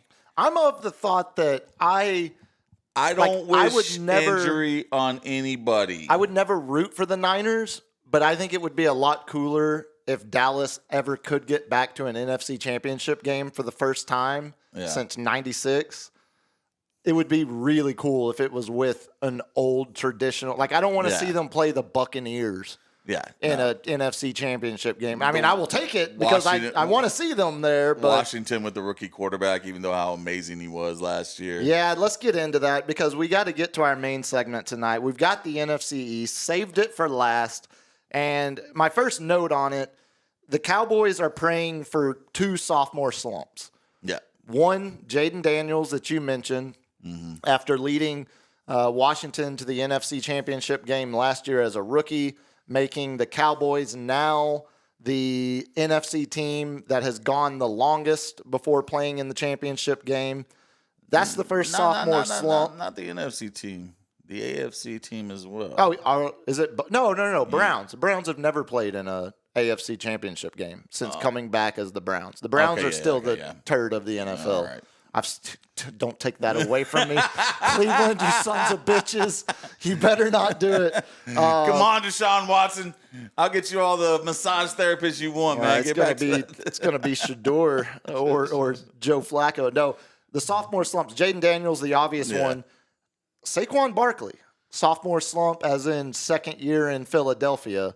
Because if neither of those guys slump, hope in one there's hand, your division race. In the other hand, so I'll say see this: which one fills up faster. I'll say this: the Saquon, we've seen a lot of guys struggle at quarterback their second year in the league. So the Jayden one, I think that one, RG3, C.J. Stroud last year with the Texans. Of course, there are other factors that go into that, but I think the Commanders going from. What was it? Are we starting with the Washington? No. We're starting with the Eagles, but the Commanders going from what were they, a 6-win team to or 4-win. They were 4-13 2 years ago. Get Jayden Daniels and go 12-5. That's what a quarterback can do for you, man. But also a quarterback now that has a year of film in the NFL where everyone is scheming him differently than they did last year. So that's like C.J. Stroud last year with the Texans. You saw the interception spike. I think there's a chance we see that with Jayden. The Saquon sophomore slump, listen to this fact. Last year, Saquon had 436 carries. And if that sounds like a lot, it's because it is. Dude, that is hardly, you don't see a running back get 300 carries. So the last time the 436 carries is tied with DeMarco Murray in 2014 for the most carries by a running back this century. Oh my! That's God. a lot, and it worked. They got the Super Bowl, Man. but You that think is you think you would- heavy workload. You'd think that'd be like Ricky Williams in his like rookie or sophomore year when he was just that's all the Dolphins' deep offense was handed to Ricky, or any Derrick Henry year in Titans history. Like that's crazy. It's crazy I that think it's it's also high. because he stayed healthy. You got to remember too that 2014 DeMarco year. Are we counting carries as catches as well? No, or just carries. Just carries out of the backfield. Exactly. Not touches, just carries. And he probably had like 60 catches? Exactly. Oh, my so God. the 2014 DeMarco year, that was the year where the Cowboys knew they weren't going to re-sign him. They were going to let him walk. So let's just break him. He ends up rushing for 1,845 yards and 13 touchdowns, averages 115 a game. The only year in his entire career where he averaged more than 100 yards a game rushing. The Cowboys, that was a year where Dallas intentionally overworked him. Yeah.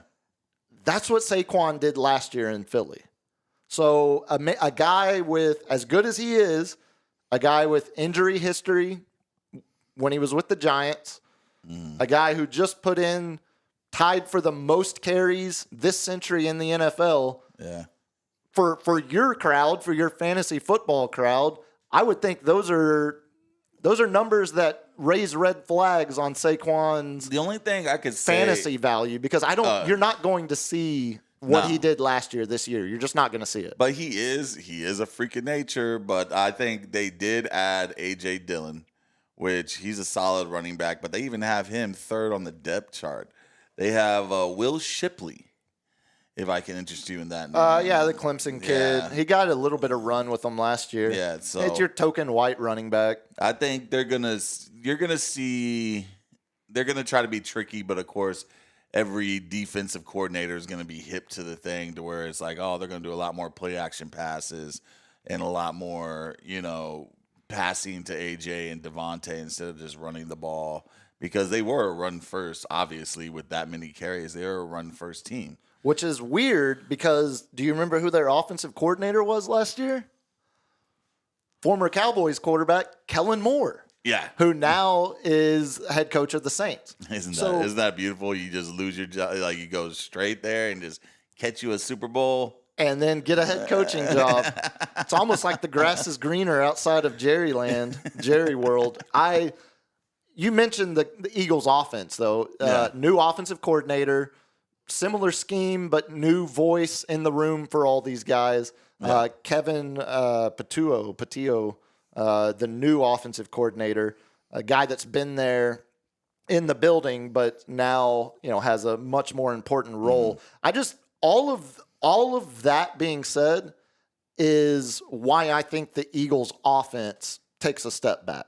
Oh, of course, man. They can to keep up that rate, what they did last year, not with the divisions that they go against this year. So the Eagles' schedule had the difficulty increased more than any other team in the league. Oh yeah, y'all had the easiest. The delta between easiest last year and what it is this year. That was the vice versa. We had the hardest schedule as the Niners last year, and it showed with all the injuries and the brutality and everybody, and everybody's got to change it up, and it's you got to play the teams that are in front of you, and this year you better change it up because you cannot sit there and just do bruiser ball on them. You know what I'm saying? I think that's where.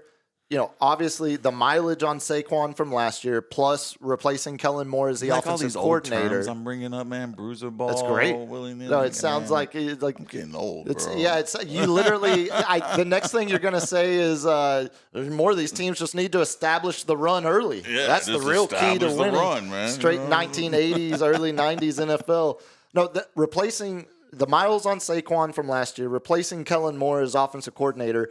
And then they still have Vic Fangio, who is a mastermind defensive coordinator. But elite wide receivers. Elite wide receiver Elite and tight Jalen end. Hurts. Whatever you think of him, he's still a top 10 quarterback. Goddard still one of the best out there. But they did have 8 fairly ranging in levels of importance. 8 members that were rotational pieces of that defense that left. What was it? Darius Slay released. C.J. Gardner-Johnson traded. Vontae Maddox went to Detroit. Sweat on the line. Right. So it's going to. And I think they lost another. I think they lost their. They still have Hargrave. No, he's gone He's too. gone. And I think they lost some depth in the defensive end as well. They've drafted really well just because they draft Georgia guys on the defensive side of the ball and they're popping. But there's a lot of turnover. There's a new voice leading the offense. I think there is, and we teased it a little bit as we've talked about the other divisions. There is room for the Eagles to take a slight step back and leave the door open for Washington to win this division, or Dallas if everything goes well, which we'll talk about in a minute. But the Eagles aren't as scary to me as they have been. So what is the over? So let's start. Vegas predictions. Thanks for reminding me. For the whole division, Eagles 11.5. It's a lot. That's a lot. I think they win 11. I might have to go under on that. How about this number? Commanders 9.5. That's ridiculous. And we'll get into that. Cowboys 7.5. About right. Giants, I don't disagree. Giants 5.5. So just looking, still take the under. Just looking at the, I completely agree. Just looking at the division in and of itself, it's interesting to me. There's a 2-game gap between every team. Yeah. Eagles 11.5, and then a 2-game gap according to Vegas is huge. The fact that they have Washington 9.5. I think this is the only division that we've had a 2-game gap between the top 3 teams. Absolutely is. It's also the fact that Vegas says the Cowboys are equally close to the Giants below them as they are Washington above them. Washington 9.5, Giants 5.5, Dallas right in the middle at 7.5. Vegas is creating a really interesting portrait of what this division, how they think it's going to go, because those are wide. Yeah, those are Mike Leach offensive lineman gaps. We're doing the air raid. Those are spread. Those are air raid lineman gaps between what Vegas is predicting. And as our resident Eagle fan, LG, do you have anything to comment on your Super Bowl winning Eagles? Yeah, tell me what are you expecting from that D tackle y'all have, the former 7th round pick Moro Ajomo? Next question. Remind me again, LG, how the hell are you an Eagles fan? Probably like everybody else. They just hate the Cowboys. No, I love the Cowboys. No, I have a bunch of, on my mom's side of the family, there's a bunch of them that live in Philly. Okay. It's a huge Indonesian population in Philly. And they always send me gear and stuff. They used to send me the Roots vinyl records from Philly back in the day. Very nice. Phillies gear, Eagles gear. Got his favorite band in there. And so I just liked the gear as a kid, and then it became my team when I got into football. Look, I will. Since we're in the trust tree here, right? We're all in the trust tree, right? Yeah. As a kid, playing NFL Blitz with Randall Cunningham. Oh, there you go. Unstoppable. I'll tell you, my favorite was the hit stick was Darren Dawkins. Darren Dawkins, yeah. Darren Dawkins, I always or played Jeremiah Trotter even later with the hit stick. Oh man, that whatchamacallit, that 05 NFL Madden 05, dude, like Terrell Owens and Donovan McNabb, and then you had Westbrook in the backfield, Daryl Dawkins. I was just ball hawking and just hit sticking with everybody. So by that point, I couldn't stand them. Because that was my prime. Like, I was 18 years old. Like, no, F the Eagles, F Philly. Can't pick Philly. Yeah. How have we not had a, It's Always Sunny episode highlighting the Indonesian population of Philadelphia? That feels like... I don't know. It feels like they could really do some some content there potentially. Yankees win. Oh, do we have a walk-off? Yeah, we have a walk-off. Well, I will celebrate along with you because that yes. takes Tampa Bay further down in the standings. And our new guy McMahon, walked it off. Hey, that's a great way to we'll see a few of those here over the next week where guys are making their debuts with teams. Yeah. It's still unstable. I forget, but also our buddy Carl, he's a Philly guy too, but is he? Because of family ties. And, Okay. I always forget though. I mean, obviously, I forget how close Philly is to New York. You know what I'm saying? Yeah. Hence, we got Philly fans doing what they did in the stands. Yeah. That was just unspeakable. that was a day trip. Unspeakable. I considered closing the show with the second video from that, but decided against it even after YouTube changed their settings. I always forget, here in San Antonio, Military City, USA, there's whole fandoms. Like there's a Tennessee Titans bar, there's a Chicago Bears bar, there's a Packers bar. There's so many other fan bases that are very well represented. So like I'll go to, a bar to watch a Cowboy game and there's just as many fans of a random team that played in the noon window as there are Cowboys fans there to watch the 3:25 kickoff. Oh yeah. There's a bar. Each bar is trying to capture it, and I'm gonna try to figure out that list for y'all throughout this season. Oh, for the team bars. The team bars. That's a good bit. We should. I got about 10 of them that I can do. I know Dolphins, Denver, Philly, Niners. R.I.P. Cowboys. Fatso's used to be the big Titans bar. I remember that. That was right when I moved here. One of the first friends I made was a huge Titans fan. Yeah, Titans used to have drag me over there. Yeah, but now it's that sideliners, the volleyball place. Oh, yeah, with all the courts. LG, since you are an Eagles fan, I want to get you on the record. 11.5. Give me over or under 11.5 wins. I want to write this down. After you heard all our analysis. I'm going to go over. Okay. Yeah. Opposite both of us. Which means LG will be the one right. So Eagles, LG has the over. I got him winning 11. 10 or 11. I'm right there with you. I think the number is 11. Man, the divisional games are going to be insane. Yeah. Like they're going to be geared up, man. Specifically the Eagles Washington games. So mentioned Eagles had the largest increase of schedule difficulty of any team. Commanders were second because how the teams line up, play the same divisions as the rest of your division plays. So the Commanders second largest increase in schedule difficulty. Last year really carried by Jayden Daniels' explosion. Always draft a rookie at the end of the round, gentlemen. So last year, Commanders were fifth in the league in points scored, which led the division. Eagles were seventh. Commanders were fifth. But different than the Eagles had the second best points allowed as a defense. Washington was 18th. Washington wasn't even in the top half of the league when it came to they had points given up. Yeah, they had a lot of holes, and Jayden Daniels had to do a lot of magic in his rookie of the year. And you remember the Hail Mary game where they got the win. There were a lot of late game heroics from fluky exactly. But for Washington to actually mount a true challenge to Philly. It's going to start with improvement on the defensive side. Beyond just the points given up, they were third most in the NFL, tied for third most in yards allowed per carry. They almost allowed 5 yards a carry. It was 4.8 yards a carry last year. And so to combat that, they have Javon Kinlaw. They took Niners' former first-round pick, and they're hoping that he has a bounce back.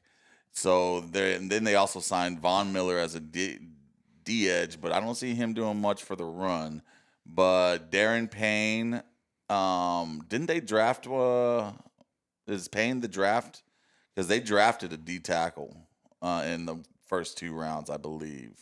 Let's see. Yeah, because they know that then Bobby Wagner still one of the best to ever do it. He's strapping it up for Yeah, it one doesn't more seem year. to be losing any steps anytime soon. I know their first pick was the offensive tackle, but their second pick was Trey Amos, the corner out of Ole Miss. Okay. Yeah, they waited. They didn't take.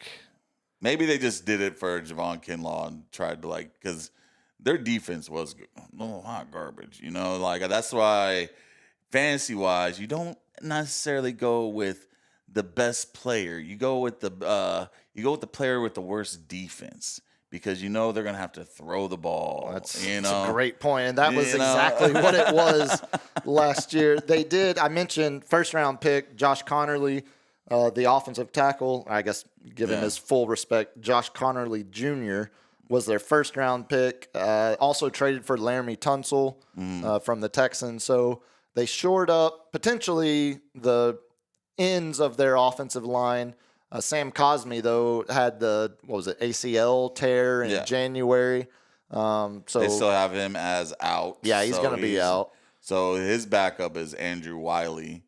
They also going to probably switch him up with Chris Paul, not the point guard. But now that would be a story. Then we'd actually have something to talk about. But they're still, I think Eckler's going to be healthy. He started out the year not completely healthy. So Brian Robinson, you got the Thunder and you got the Lightning with Eckler and Robinson. Who I think Robinson is in a contract year too. Yeah, contract year for a running back usually means and is his rookie career numbers. Rookie contract. So he is a touchdown vulture. So you got Scary Terry trying to get his money. Debo, Debo's not the best route runner. He'll get you that yak. And I love me some Debo. He will always forever be in the heart of the 49er nation. He will get you that nasty, as Pop would like to say. But he is a short yardage, man. He's not going to be sitting there running over the top. He's going to be running across the middle. He's going to be a swing pass, which is like a version of the run. He might even go there and line up behind them. But, I see, it's going to be quick releases. And then hopefully play action once they establish the run. Then you got no one better than McLaurin running over the top, catching deep balls. Yeah, but we haven't seen that one time in camp yet because Scary Terry still. Yeah, he wants his money. He wants that money. Okay, let me ask you this: would you? You got to give him number one money. You have to, of course. Yeah. I was about to look up I would give wide him receiver. I'd give him I'd be like, look. We're not going to give you the 25 because that's going to break us. But we can give you a lot of incentives, with the long ball because Jayden Daniels has a great deep ball game. And then we'll pay you. Man, looking at these numbers. 23 mil. You're not getting him for that. That's what he's currently on now. Ooh, those little slow jams coming in there. That's like Nico Collins money. Scary Terry wants A.J. Brown, Amon-Ra, Tyreek Hill kind of money. He wants at least 30. He wants 30? Yeah. Okay. And that's your – so looking at – I thought it was 25 because so it's 30, so 150 for 5 years of CDs. The number and CD is third. So the number is Jamar Chase at 40. Yeah. 40 and a quarter. Justin Jefferson, 35. CD 34. Those are your top three. And then DK Metcalf 33. Garrett Wilson with the new extension. Oh, he wants at least DK money. Well, and he saw Garrett Wilson get extended for 32 and a half. Yeah. And I think he's been more productive than Garrett Wilson. And he's established. So I think he wants 35. He wants CD money. He wants 34 a year minimum, 35 to beat CD. Yeah. And if you're the Commanders, honestly, what are you waiting for? I don't know, man. Debo gave him a friendly contract. Debo is only on a shade under 24 million. I mean, Zach Ertz, he's getting older, so you're gonna have to target a tight end in the draft, or I don't see him going out for a trade. So I don't know what they're holding up on. Right. exactly. Is it because they have to build a new stadium? They're just trying to be cheap on the players? I mean, again, you saw. That's if it gets built, if they don't change their name back. You saw the connection your rookie quarterback had last year with him. McLaren's only Terry's only 25. I just saw it 25 or 26. Yeah. What are you waiting on? What is? He's like the best. Like, name a better deep ball threat than him. George Pickens. No, I'm kidding. That's a joke. That's a joke. Yeah, I know that. I knew, that better just to get a rise. Yeah. Gallup, who was actually on the Redskins this year. Oh, I forgot. Commander, sir. Oh. They still haven't approved this new stadium. God. No, Gallup being there is pretty funny to me too, because it's resurgence. Also, Dan Quinn, DQ, leading them to that NFC Championship game last year. Yeah. The Commanders, I don't know, man. Like it feels like the top tier of this division is not going to be what it was last year. So as a Cowboy fan, absolutely, I think that leaves you more hope than you should have based on anything Dallas has done, purely just based on Philly and Washington. I just don't see taking a half a step back. When you see that guy and you're like, it's like watching Lamar Jackson. We all expected Lamar to take that step back. I don't see that. Like we obviously he didn't, and I don't really see that in Jayden Daniels. I think he's way better than CJ Stroud. Really? You think much? I think his deep ball is one of the best in the league. I got him, Herbert. When's Burrow. the last time a rookie quarterback made you feel like that? Like the last time a rookie quarterback made me feel like that? Yeah. I would say, Lamar ran it mostly his first year. It would be close to, RG3 was runner. But he had an amazing rookie year. It would have to be Burrow. But without, it's like Burrow, it's a mixture. Burrow, maybe RG3 did have some good passing yards before, because he got hurt his second year. But the deep ball threat with the legs, with the speed, he's kind of the whole package, man. You know what I'm saying? So it's like he has the potential to be Lamar Jackson with a better passing. Oh, absolutely. Yeah. His passing would be I would put Lamar at 10 and Jayden at 2, Yeah, so not that long ago, back in 2020, Justin Herbert set the rookie passing record with 31. He fell 38 yards short of Andrew Luck's yardage number, another great rookie season from a quarterback. Yeah, Andrew Luck, I forgot about him. But, outside of those two guys in the last 5 years, you've got to go all the way back to Cam Newton in 2011. CJ Stroud 2023 was a great year. He set the record for highest QBR in a playoff game ever by a rookie quarterback. Yeah. But even, statistically, Jayden dwarfs that. RG3. Because he went further. Back in 2012. Well, statistically, from the regular season numbers. But they're really, and then you're getting back to Dak and Russell Wilson. Yeah, Dak, that was the run first offense with Zeke with that line that was probably the best ever built. Yeah, and he was also third choice behind Romo and Kellen Moore, who's now coaching the Saints. Yeah, I think if you're telling me there's less of a chance Jayden Daniels has a sophomore slump than anyone we've seen in my lifetime, sure. Yeah. I agree with that. But still, even Dan Marino, who had an amazing rookie year, you still took a slight step back his second year and then fully launched his career. But the fact that everybody knows a sophomore slump, the fact that they drafted the lineman their first pick overall. It was first round pick. It was the back end of the first round. It was of course, because they 29th or whatever. They went to that NFC Championship that y'all don't really know about. It still happened in my lifetime. I vaguely remember what it feels like. I vaguely remember being paid by my uncle $1 a quarter if I didn't say a word. He told you to shut up? Yeah, very much so. Man. Dude, I was 9 years old. Sitting there of course he playing told with me Hot to Wheels, shut up. and he's like, shut your mouth. It's been a while. Now, that number, the Vegas number at 9.5, for a team that won 12 games last year with a rookie quarterback, Vegas thinks they take a step back and a significant step back. Of course, I mean, they won 12.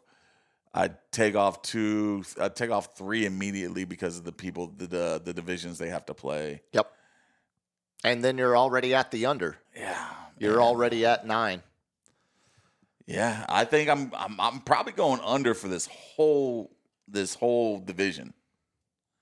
Like, I don't see Eagles getting that much. I think the Washington, they're either gonna be over at 10 or they're gonna be under at 9. That's a coin flip. For me. I think Vegas has nailed that number at 9.5. That's a coin flip. I think they're over just because I think they split with Philly and then take care of the rest of game. And like Philly's defense is just like, man, they had to give up so much. There's a lot of replacement on that Eagles on the defensive side of the ball. Yeah, a lot of new faces. I think, and then we saw what happened when Eagles went to the Super Bowl, and then all of a sudden the next year won 6 games. Right. And that was also when they replaced their offensive and defensive coordinator. Now, they still got Vic Fangio, but they are replacing Kellen. So let's see if the coach starts Spagnuolo? Sirianni. Sirianni? Yeah, if he starts yelling at his fans again. Yeah, he will. I don't think he'll change, nor should he. That's the most Philadelphia thing ever. He's like, hey, F you, man. Yeah, him and Big Dom, head of security there. Yeah, I think the Commanders push the Eagles. Yeah. I've been saying the last couple of weeks, I think Washington wins the division. After looking at it now, I don't think they win. I think Philly still wins it, but I think it's a toss-up game that decides it. It's a coin flip, and it's only going to be in like, let's see if we got the magic game at the end of the. Oh yeah. Look up their last game as I shift into Cowboys. Whoa, gotta get to that chair settled. Get your butt cheeks on the clinch. No, I mean we're gonna talk plenty of Cowboys. You're gonna get tired of hearing Cowboys notes throughout the season because we're gonna do it every episode. But final game of the season. Guess what the final 3 games? So Dallas, Washington has got to be one of them. Philly, Washington's got to be the other. Philly, Dallas. Philly again. Oh, I love it when they do that. Oh, you dirty. It makes the NFC East race so great. You dirty birds, man. That, dude, the end of the year is going to be crazy for the NFC Okay, East. say that one more. It's Philly, then Dallas, then Philly.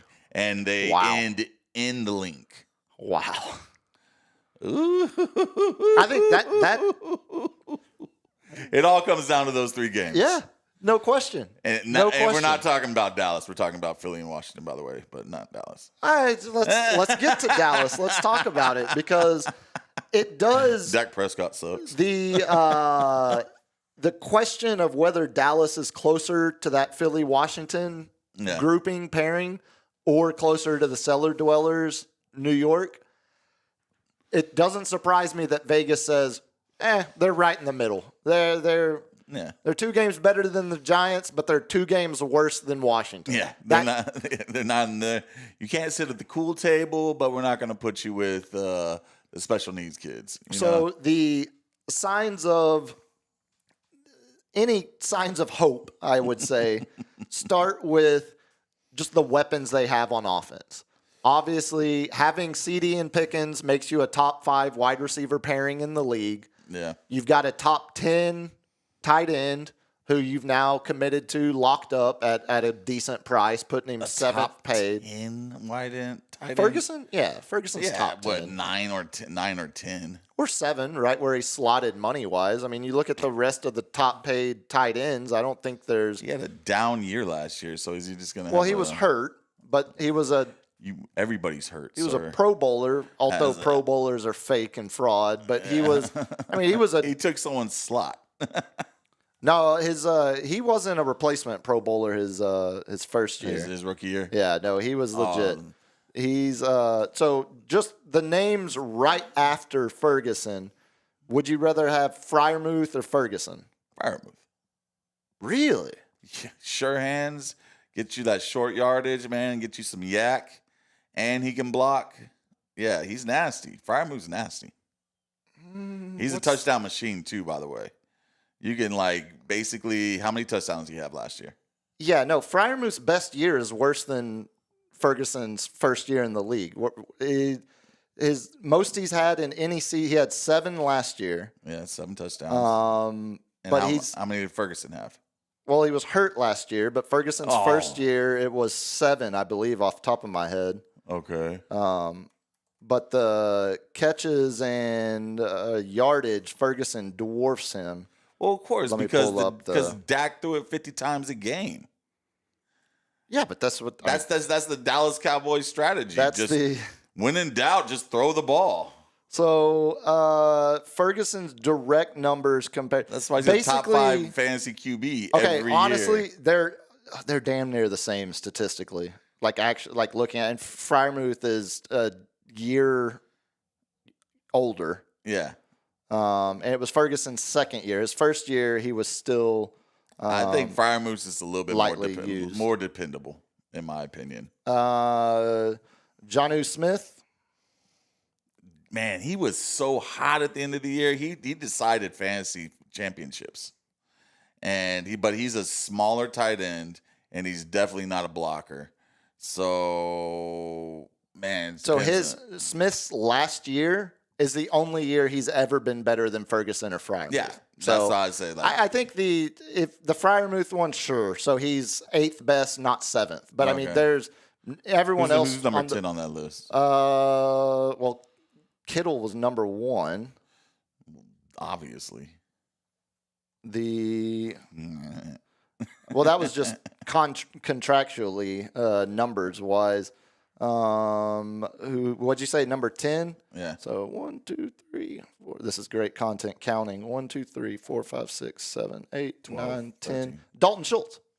Oh, okay. Yeah. Who we talked about before. Still got him as number 10 in my book. I have number 9. I have Jonnu. I'll put Jonnu at number 10. Yeah. The hope for the Cowboys is purely on the passing weapons they have. Because Pickens, CD again, back to where we were, top 5 wide receiver pairing in the league. Ferguson, a top 10 tight end. You got no running back though. Yeah. No proven running back. Javonte and Miles Sanders are your headlining running backs. One of those 2 dudes won't make the team out of training camp. That's going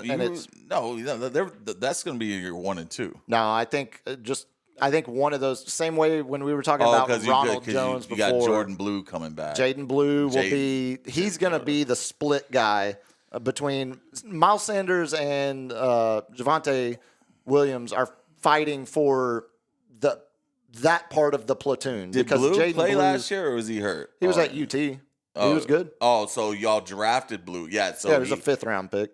So he didn't get any run. Because, wasn't there 3 running backs that got injured for UT last year? Y'all were on your damn near 4th string running back. Yeah, and he would started the season as 4th string and then slid into 2nd. Oh, wow. As the injuries piled up. Yeah.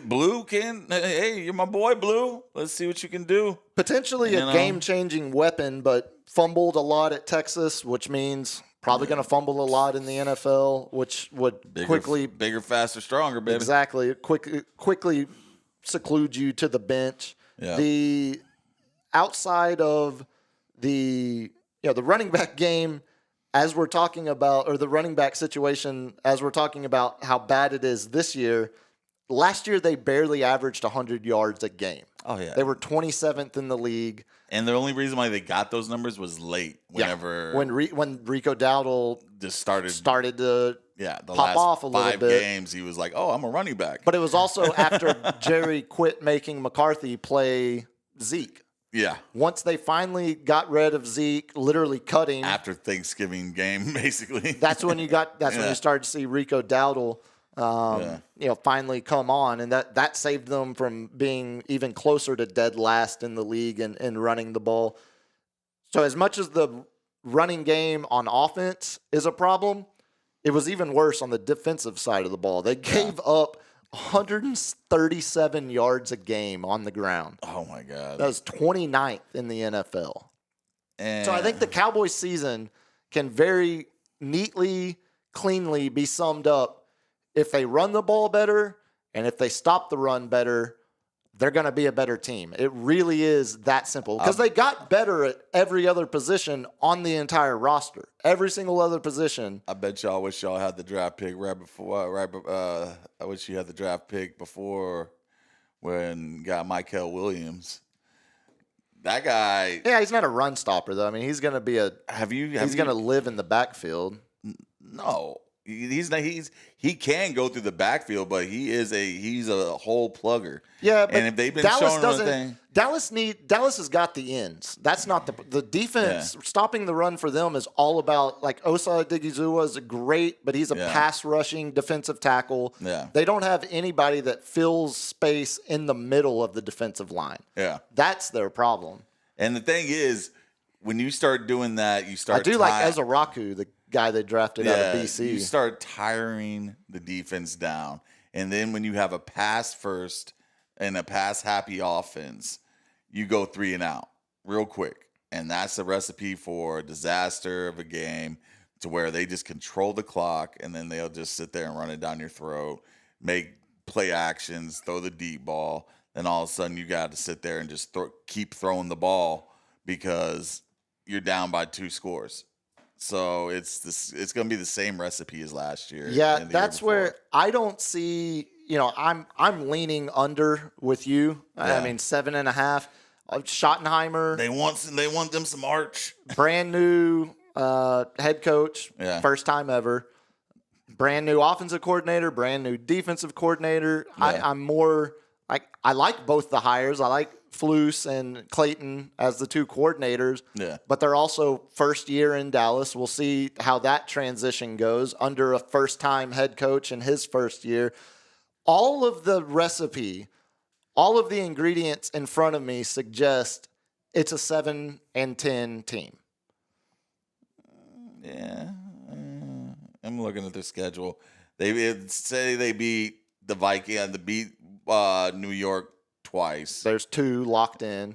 They get 1 on Philly or Washington. So like 3 divisional wins. But then you're playing Vikings, Chargers. Don't like that. Lions. Don't like that. Chiefs. Certainly don't like any of that. Go give you a win on the Raiders, but they're very surprising. Yeah, I don't know. They embarrassed the Cowboys on Thanksgiving a couple of years ago. Yeah, then Arizona, I don't see you winning that. Broncos, I don't see you winning that.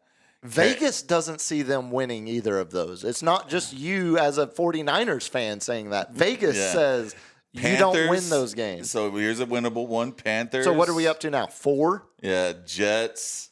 5? Not going to win the Packers. And then the last one that's just possible is the Bears. And I think the Bears got your number because they're playing at home. Again, 5.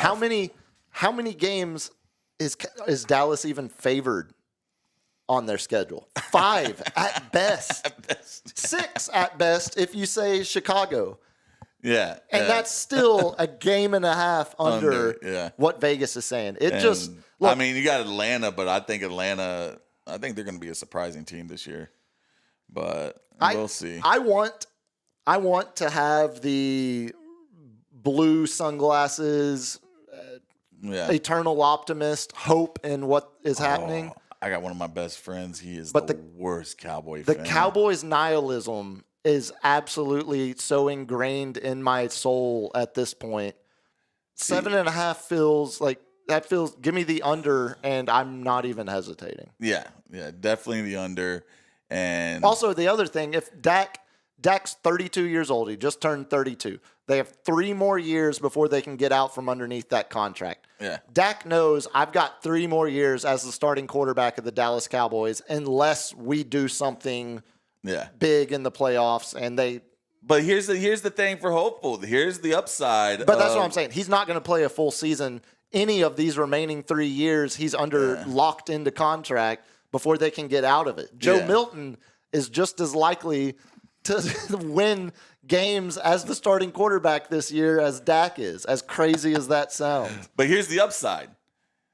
They could be fantasy gold because they're just going to be throwing the ball. Oh, I think, again, so let me. CeeDee Lamb could be a number 3 pick overall. Back to my original Cowboys note. PPR league number 1 maybe about overall. George Pickens. Yeah. I have a really bad feeling they're going to go 7-10, but George Pickens is going to have a 1,100, 1,200 yard receiving season. Oh, yeah. And they're not going to re-sign him because then he's going to get paid close to $30 million by some other team on the market that needs a number 1 wide receiver because the Cowboys are going to have to throw the ball so much, like you're saying. I mean, I think both the receivers and Dak will get his 5,000 yards. Sure. But they have. There's no one in the backfield. It's the same going back to last year. Yeah. If you thought Zeke and Rico Dowdle there were people still out there still saying it's our year. Y'all kill me. Of course, because it's Cowboys. It's the Cowboys. Kill me, man. It's the Cowboys. And then y'all get so mad when you lose. Okay, it's time out. Hold on. Stop getting mad. You Now, know it's gonna happen.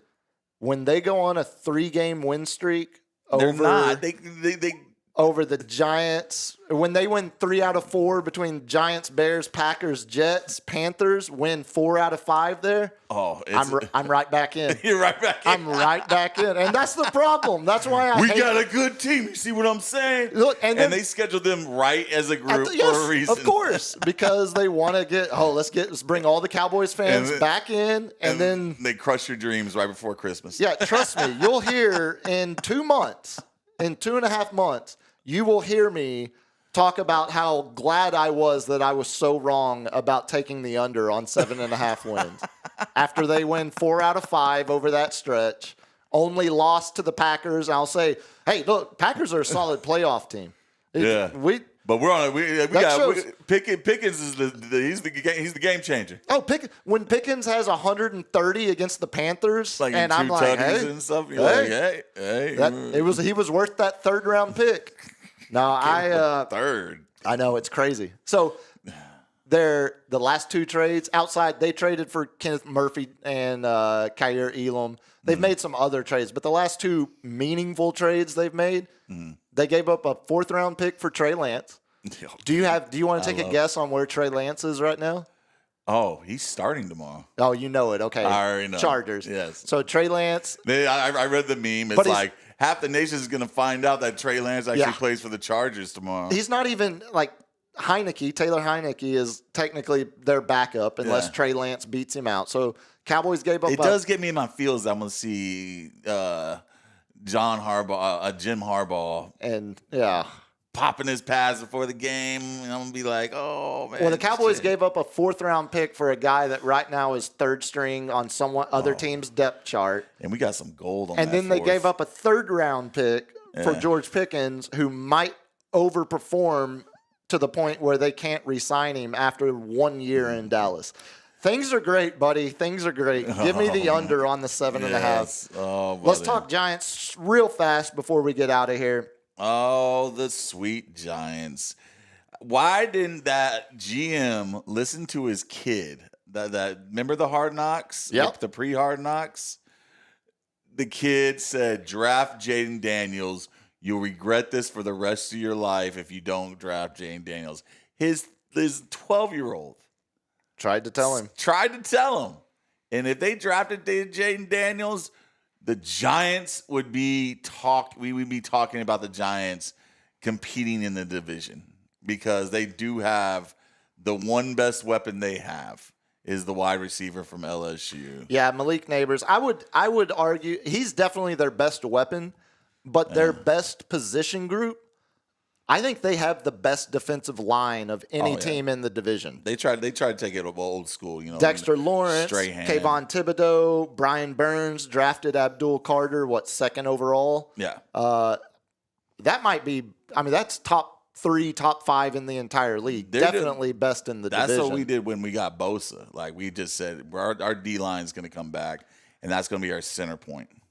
That's also one of the Giants scare me in week 2 when the Cowboys might be playing a second, third string offensive tackle going up against Abdul Carter. It's not even a given the Cowboys win both games against Dak the Giants. running all over the field. And 32-year-old Dak gets hurt the second game. I'm telling you, dude. I think the Giants. I don't wish injury on anybody. No, I don't wish it. 5.5 for the Giants is because their quarterback room is Tommy DeVito, Jameis Winston, Russ Wilson, and then Jackson Dart. Man, I wish. Let him start. Yes. Let him cook. No, as the WNBA likes to say, let him cook. The problem is Winston is going to be penciled in as the backup no matter who the starter is. So it'll be Russ Wilson to start the year, and then when he goes tits up, it'll be Jackson Dart that they'll want to get in there instead of Jameis. They're not going to look because they're clearly Jameis, man. Come on, man. If Jackson Dart turns out to be their quarterback for a decade, I will be shocked. He's like Volpe, man. He's like, I'll give you an error, but I'll hit you a home run. Oh, Jameis, the creator of the 30-30 season, 30 touchdowns, 30 interceptions. I mean, he's nothing but entertainment. Yeah, in his pregame speeches. But they do have a bright spot. Tyrone Tracy Jr., this second year, he was a breakout running back. That guy's got some moves. If he can take it a step up, there with Devin Singletary backing him up, and then Scatterboo. We all know about old Cam Scatterboo during the playoff game. Yeah, Arizona let's see how State. much grit and determination. Let's see how far that can get you in the NFL because he didn't test well at all. Did you see the catch that he made? No, I missed it. It was like a tip drill catch, and he's going to be a fan favorite. He did like a little toe tapper in the end zone. But, I mean... He's going to be as loved as Tommy DeVito. I mean, Malik Neighbors, you got nothing else. Darius... can't get off the team, Darius Slayton.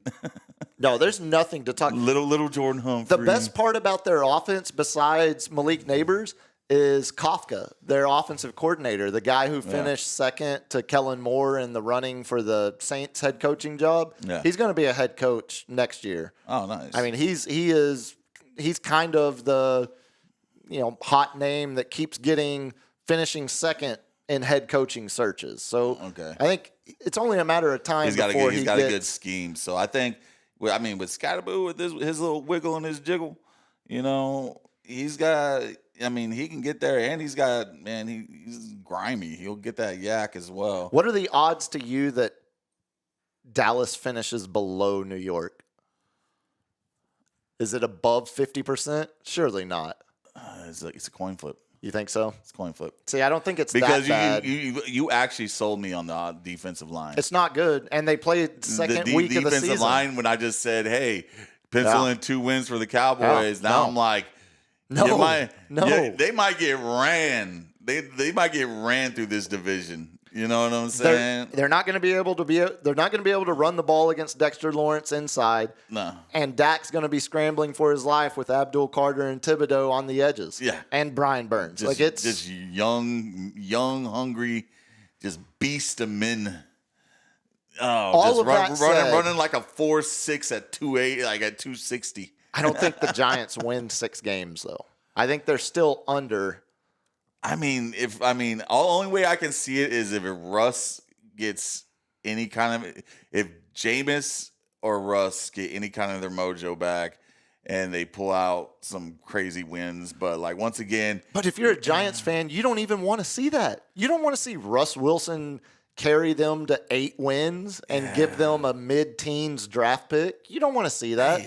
They'll pull Russ by week 10 if he's doing moderately decent. Oh, how's your ankle feeling? Yeah, exactly. Just put Jackson Dart in there. Have Tommy DeVito go Nancy Kerrigan. Yeah, some organic tanking.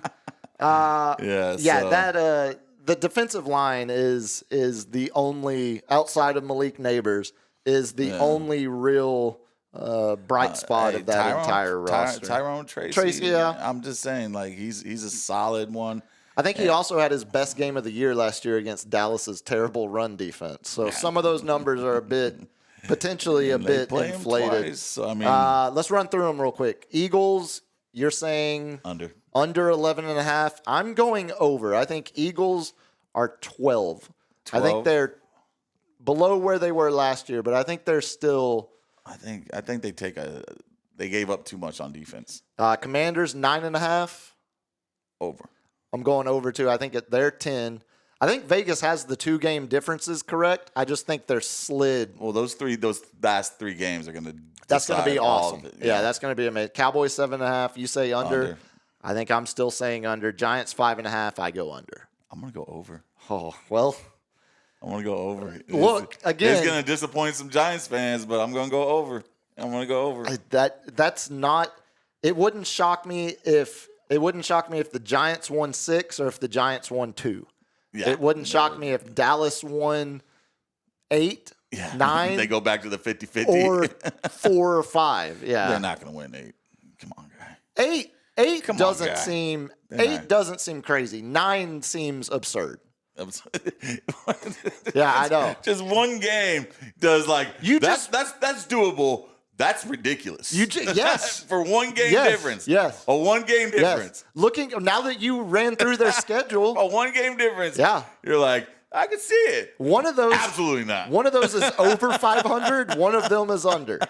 The fact this Cowboy team being over 500. Oh man. Absolutely not. I love Cowboy fans. Absolutely not. I love Cowboy fans. All right, LG, dude. let's get out of here with a quick lightning round. We'll make this one super, super quick. Sticking on the NFL real quick.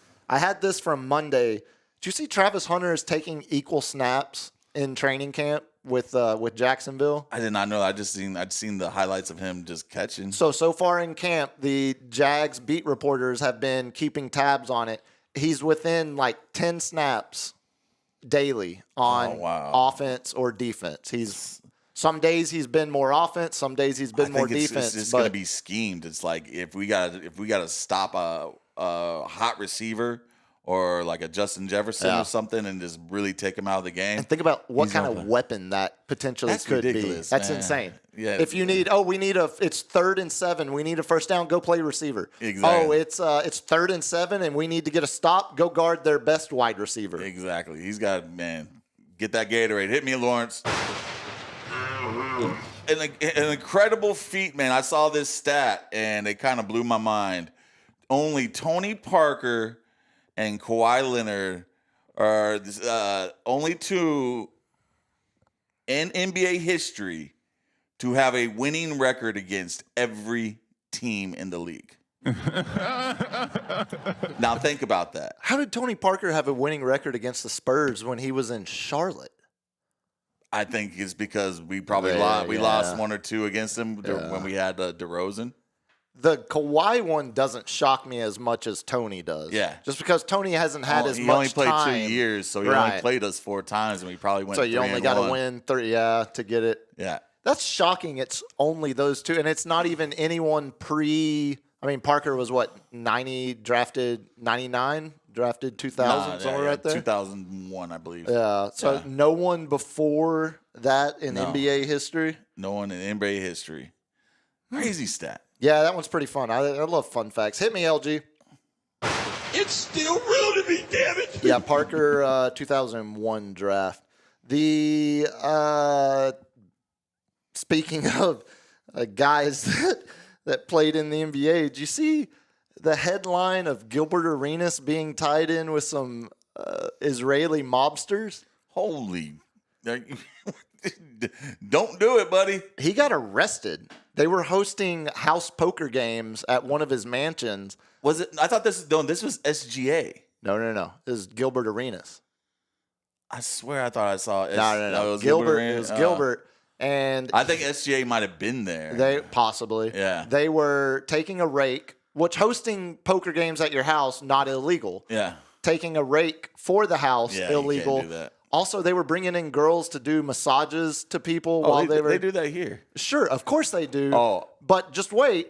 They were also paying for experiences together. Oh, which yeah, of course. Then the house was also taking a rake of that. Oh, that's prostitution. You're a pimp. That's a pimp That's game. literally the definition of You're a pimp. You're not listening to me. I was like, you can't have heart in the pimp game. But okay. What do we get for $10? Fun story to keep tabs on moving forward. I had to play poker last night with a guy with a girl hanging all over him that we all knew he paid, and it was just gross. Hit me, LG. A little awkward. Our AI overlords are not only writing code for the future, for their future AI, or the future of AI. Do you understand that they're writing code for their future selves? Yeah, this is Terminator crap. That's man. correct. All right, Straight Skynet. Delta AI lawmakers passed a law because it was spying on how to jack up prices, and they said it must be banned. Yeah, that didn't take long. Yeah, so our overlords. Every AI headline you read today is going to be better than the one you read tomorrow and the next day and the day after that and the month after that and the year after that. I don't like it. This is the best it's going to be. It's only going to get more exploitative towards the workforce. Hit me, LG. So a man he threw nitric acid at cops. I've been holding on to this story for a while because, one, it sounded like something straight out of Grand Theft Auto because he was throwing Molotov cocktails. There's not much else to the story. He tried to extort his mom to go to the ATM to get money. He's obviously crackhead. Obviously. But just the idea of throwing nitric acid at police officers as you're being chased, we don't get those kinds of stories often in San Antonio. So my interest peaked whenever I saw it. But we'll close it out with this. I mentioned the perfect game, Kenny Rogers' perfect game in 1994. We talked about it on the episode Monday. Kenny Rogers chicken, man. It's so good. I can't stop eating it. This was the Rangers starting lineup on, July 28th, 1994. Yeah. Butch Davis led off in right field. Pudge batted second, played catcher. Love Pudge. Jose Canseco was still a Ranger, DHing. Will the Thrill Clark playing first. Juan Gonzalez, Gonzo in left. Mm-hmm. My favorite Ranger growing up, Dean Palmer playing third base. Rusty Greer batting seventh, playing center field. Manuel Lee playing second. Esteban Beltre at short, and Kenny pitching. They were playing the Angels, though. Listen to some of these names on the Angels in 94. Jim Edmonds. Okay. Chili Davis. JT Snow. Gary DeSarcina. Chad Curtis, another one you know. Yeah. This one I had completely forgot. Bo Jackson was in this game in 94 for the Angels. And I mentioned the game-saving catch by Rusty Greer in the ninth inning. I found the clip. Oh, man. It's better than I remembered even. I wish there was a little Puma back there in the top shelf getting the camera on him. All right, let's see this game-winning catch. It better not be an easy one where it shouldn't have been a dive. It's like I said, it's better than I remember. Okay. Play it, Obi. Center field. It's up, it's back. Could he ruin the perfect game? Oh, he laid out! Rusty Greer! Instantly became a Texas Ranger legend. That was a full Superman layout. And it was, I will say, it was because he misplayed the ball originally and took a little step back. But Thurman Clyde Greer III, also known as Rusty, made the diving catch there. National Lampoon's to preserve. That was the first out in the ninth inning of that perfect game back in '94. Oh man, you heard the crowd, man. Whenever a no hitter or perfect game starting to ramp up in the seventh inning, everybody gets crazy, dude. The league would go on strike in a matter of weeks, like less than a week or a week, maybe a couple weeks later. So there were 46,000 people at that game because so many people were trying. It was a bunch of Cub Scouts, but then it was also a bunch of people trying to see one more game. Get us out of here, LG. That'll do it for another week of the Sports Cave with Biggest Puma. If you want to follow along with me on X at Biggest Puma, on Instagram, biggest.puma. On Instagram, the Captain's Chair 210. LG, I saw the stream earlier today. When's the next one? We have another one this week? I'll be on the Area 2-0 podcast tomorrow at 10 a.m. Very, very nice. A little crossover synergy there. Well, if you missed today's episode, go watch LG's house.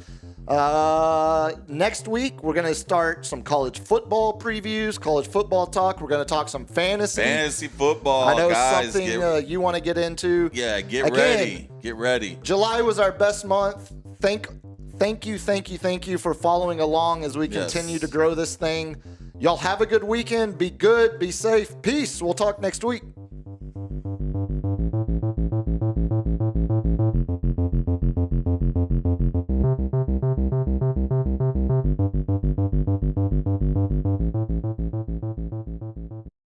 Kids, what do we say about drugs?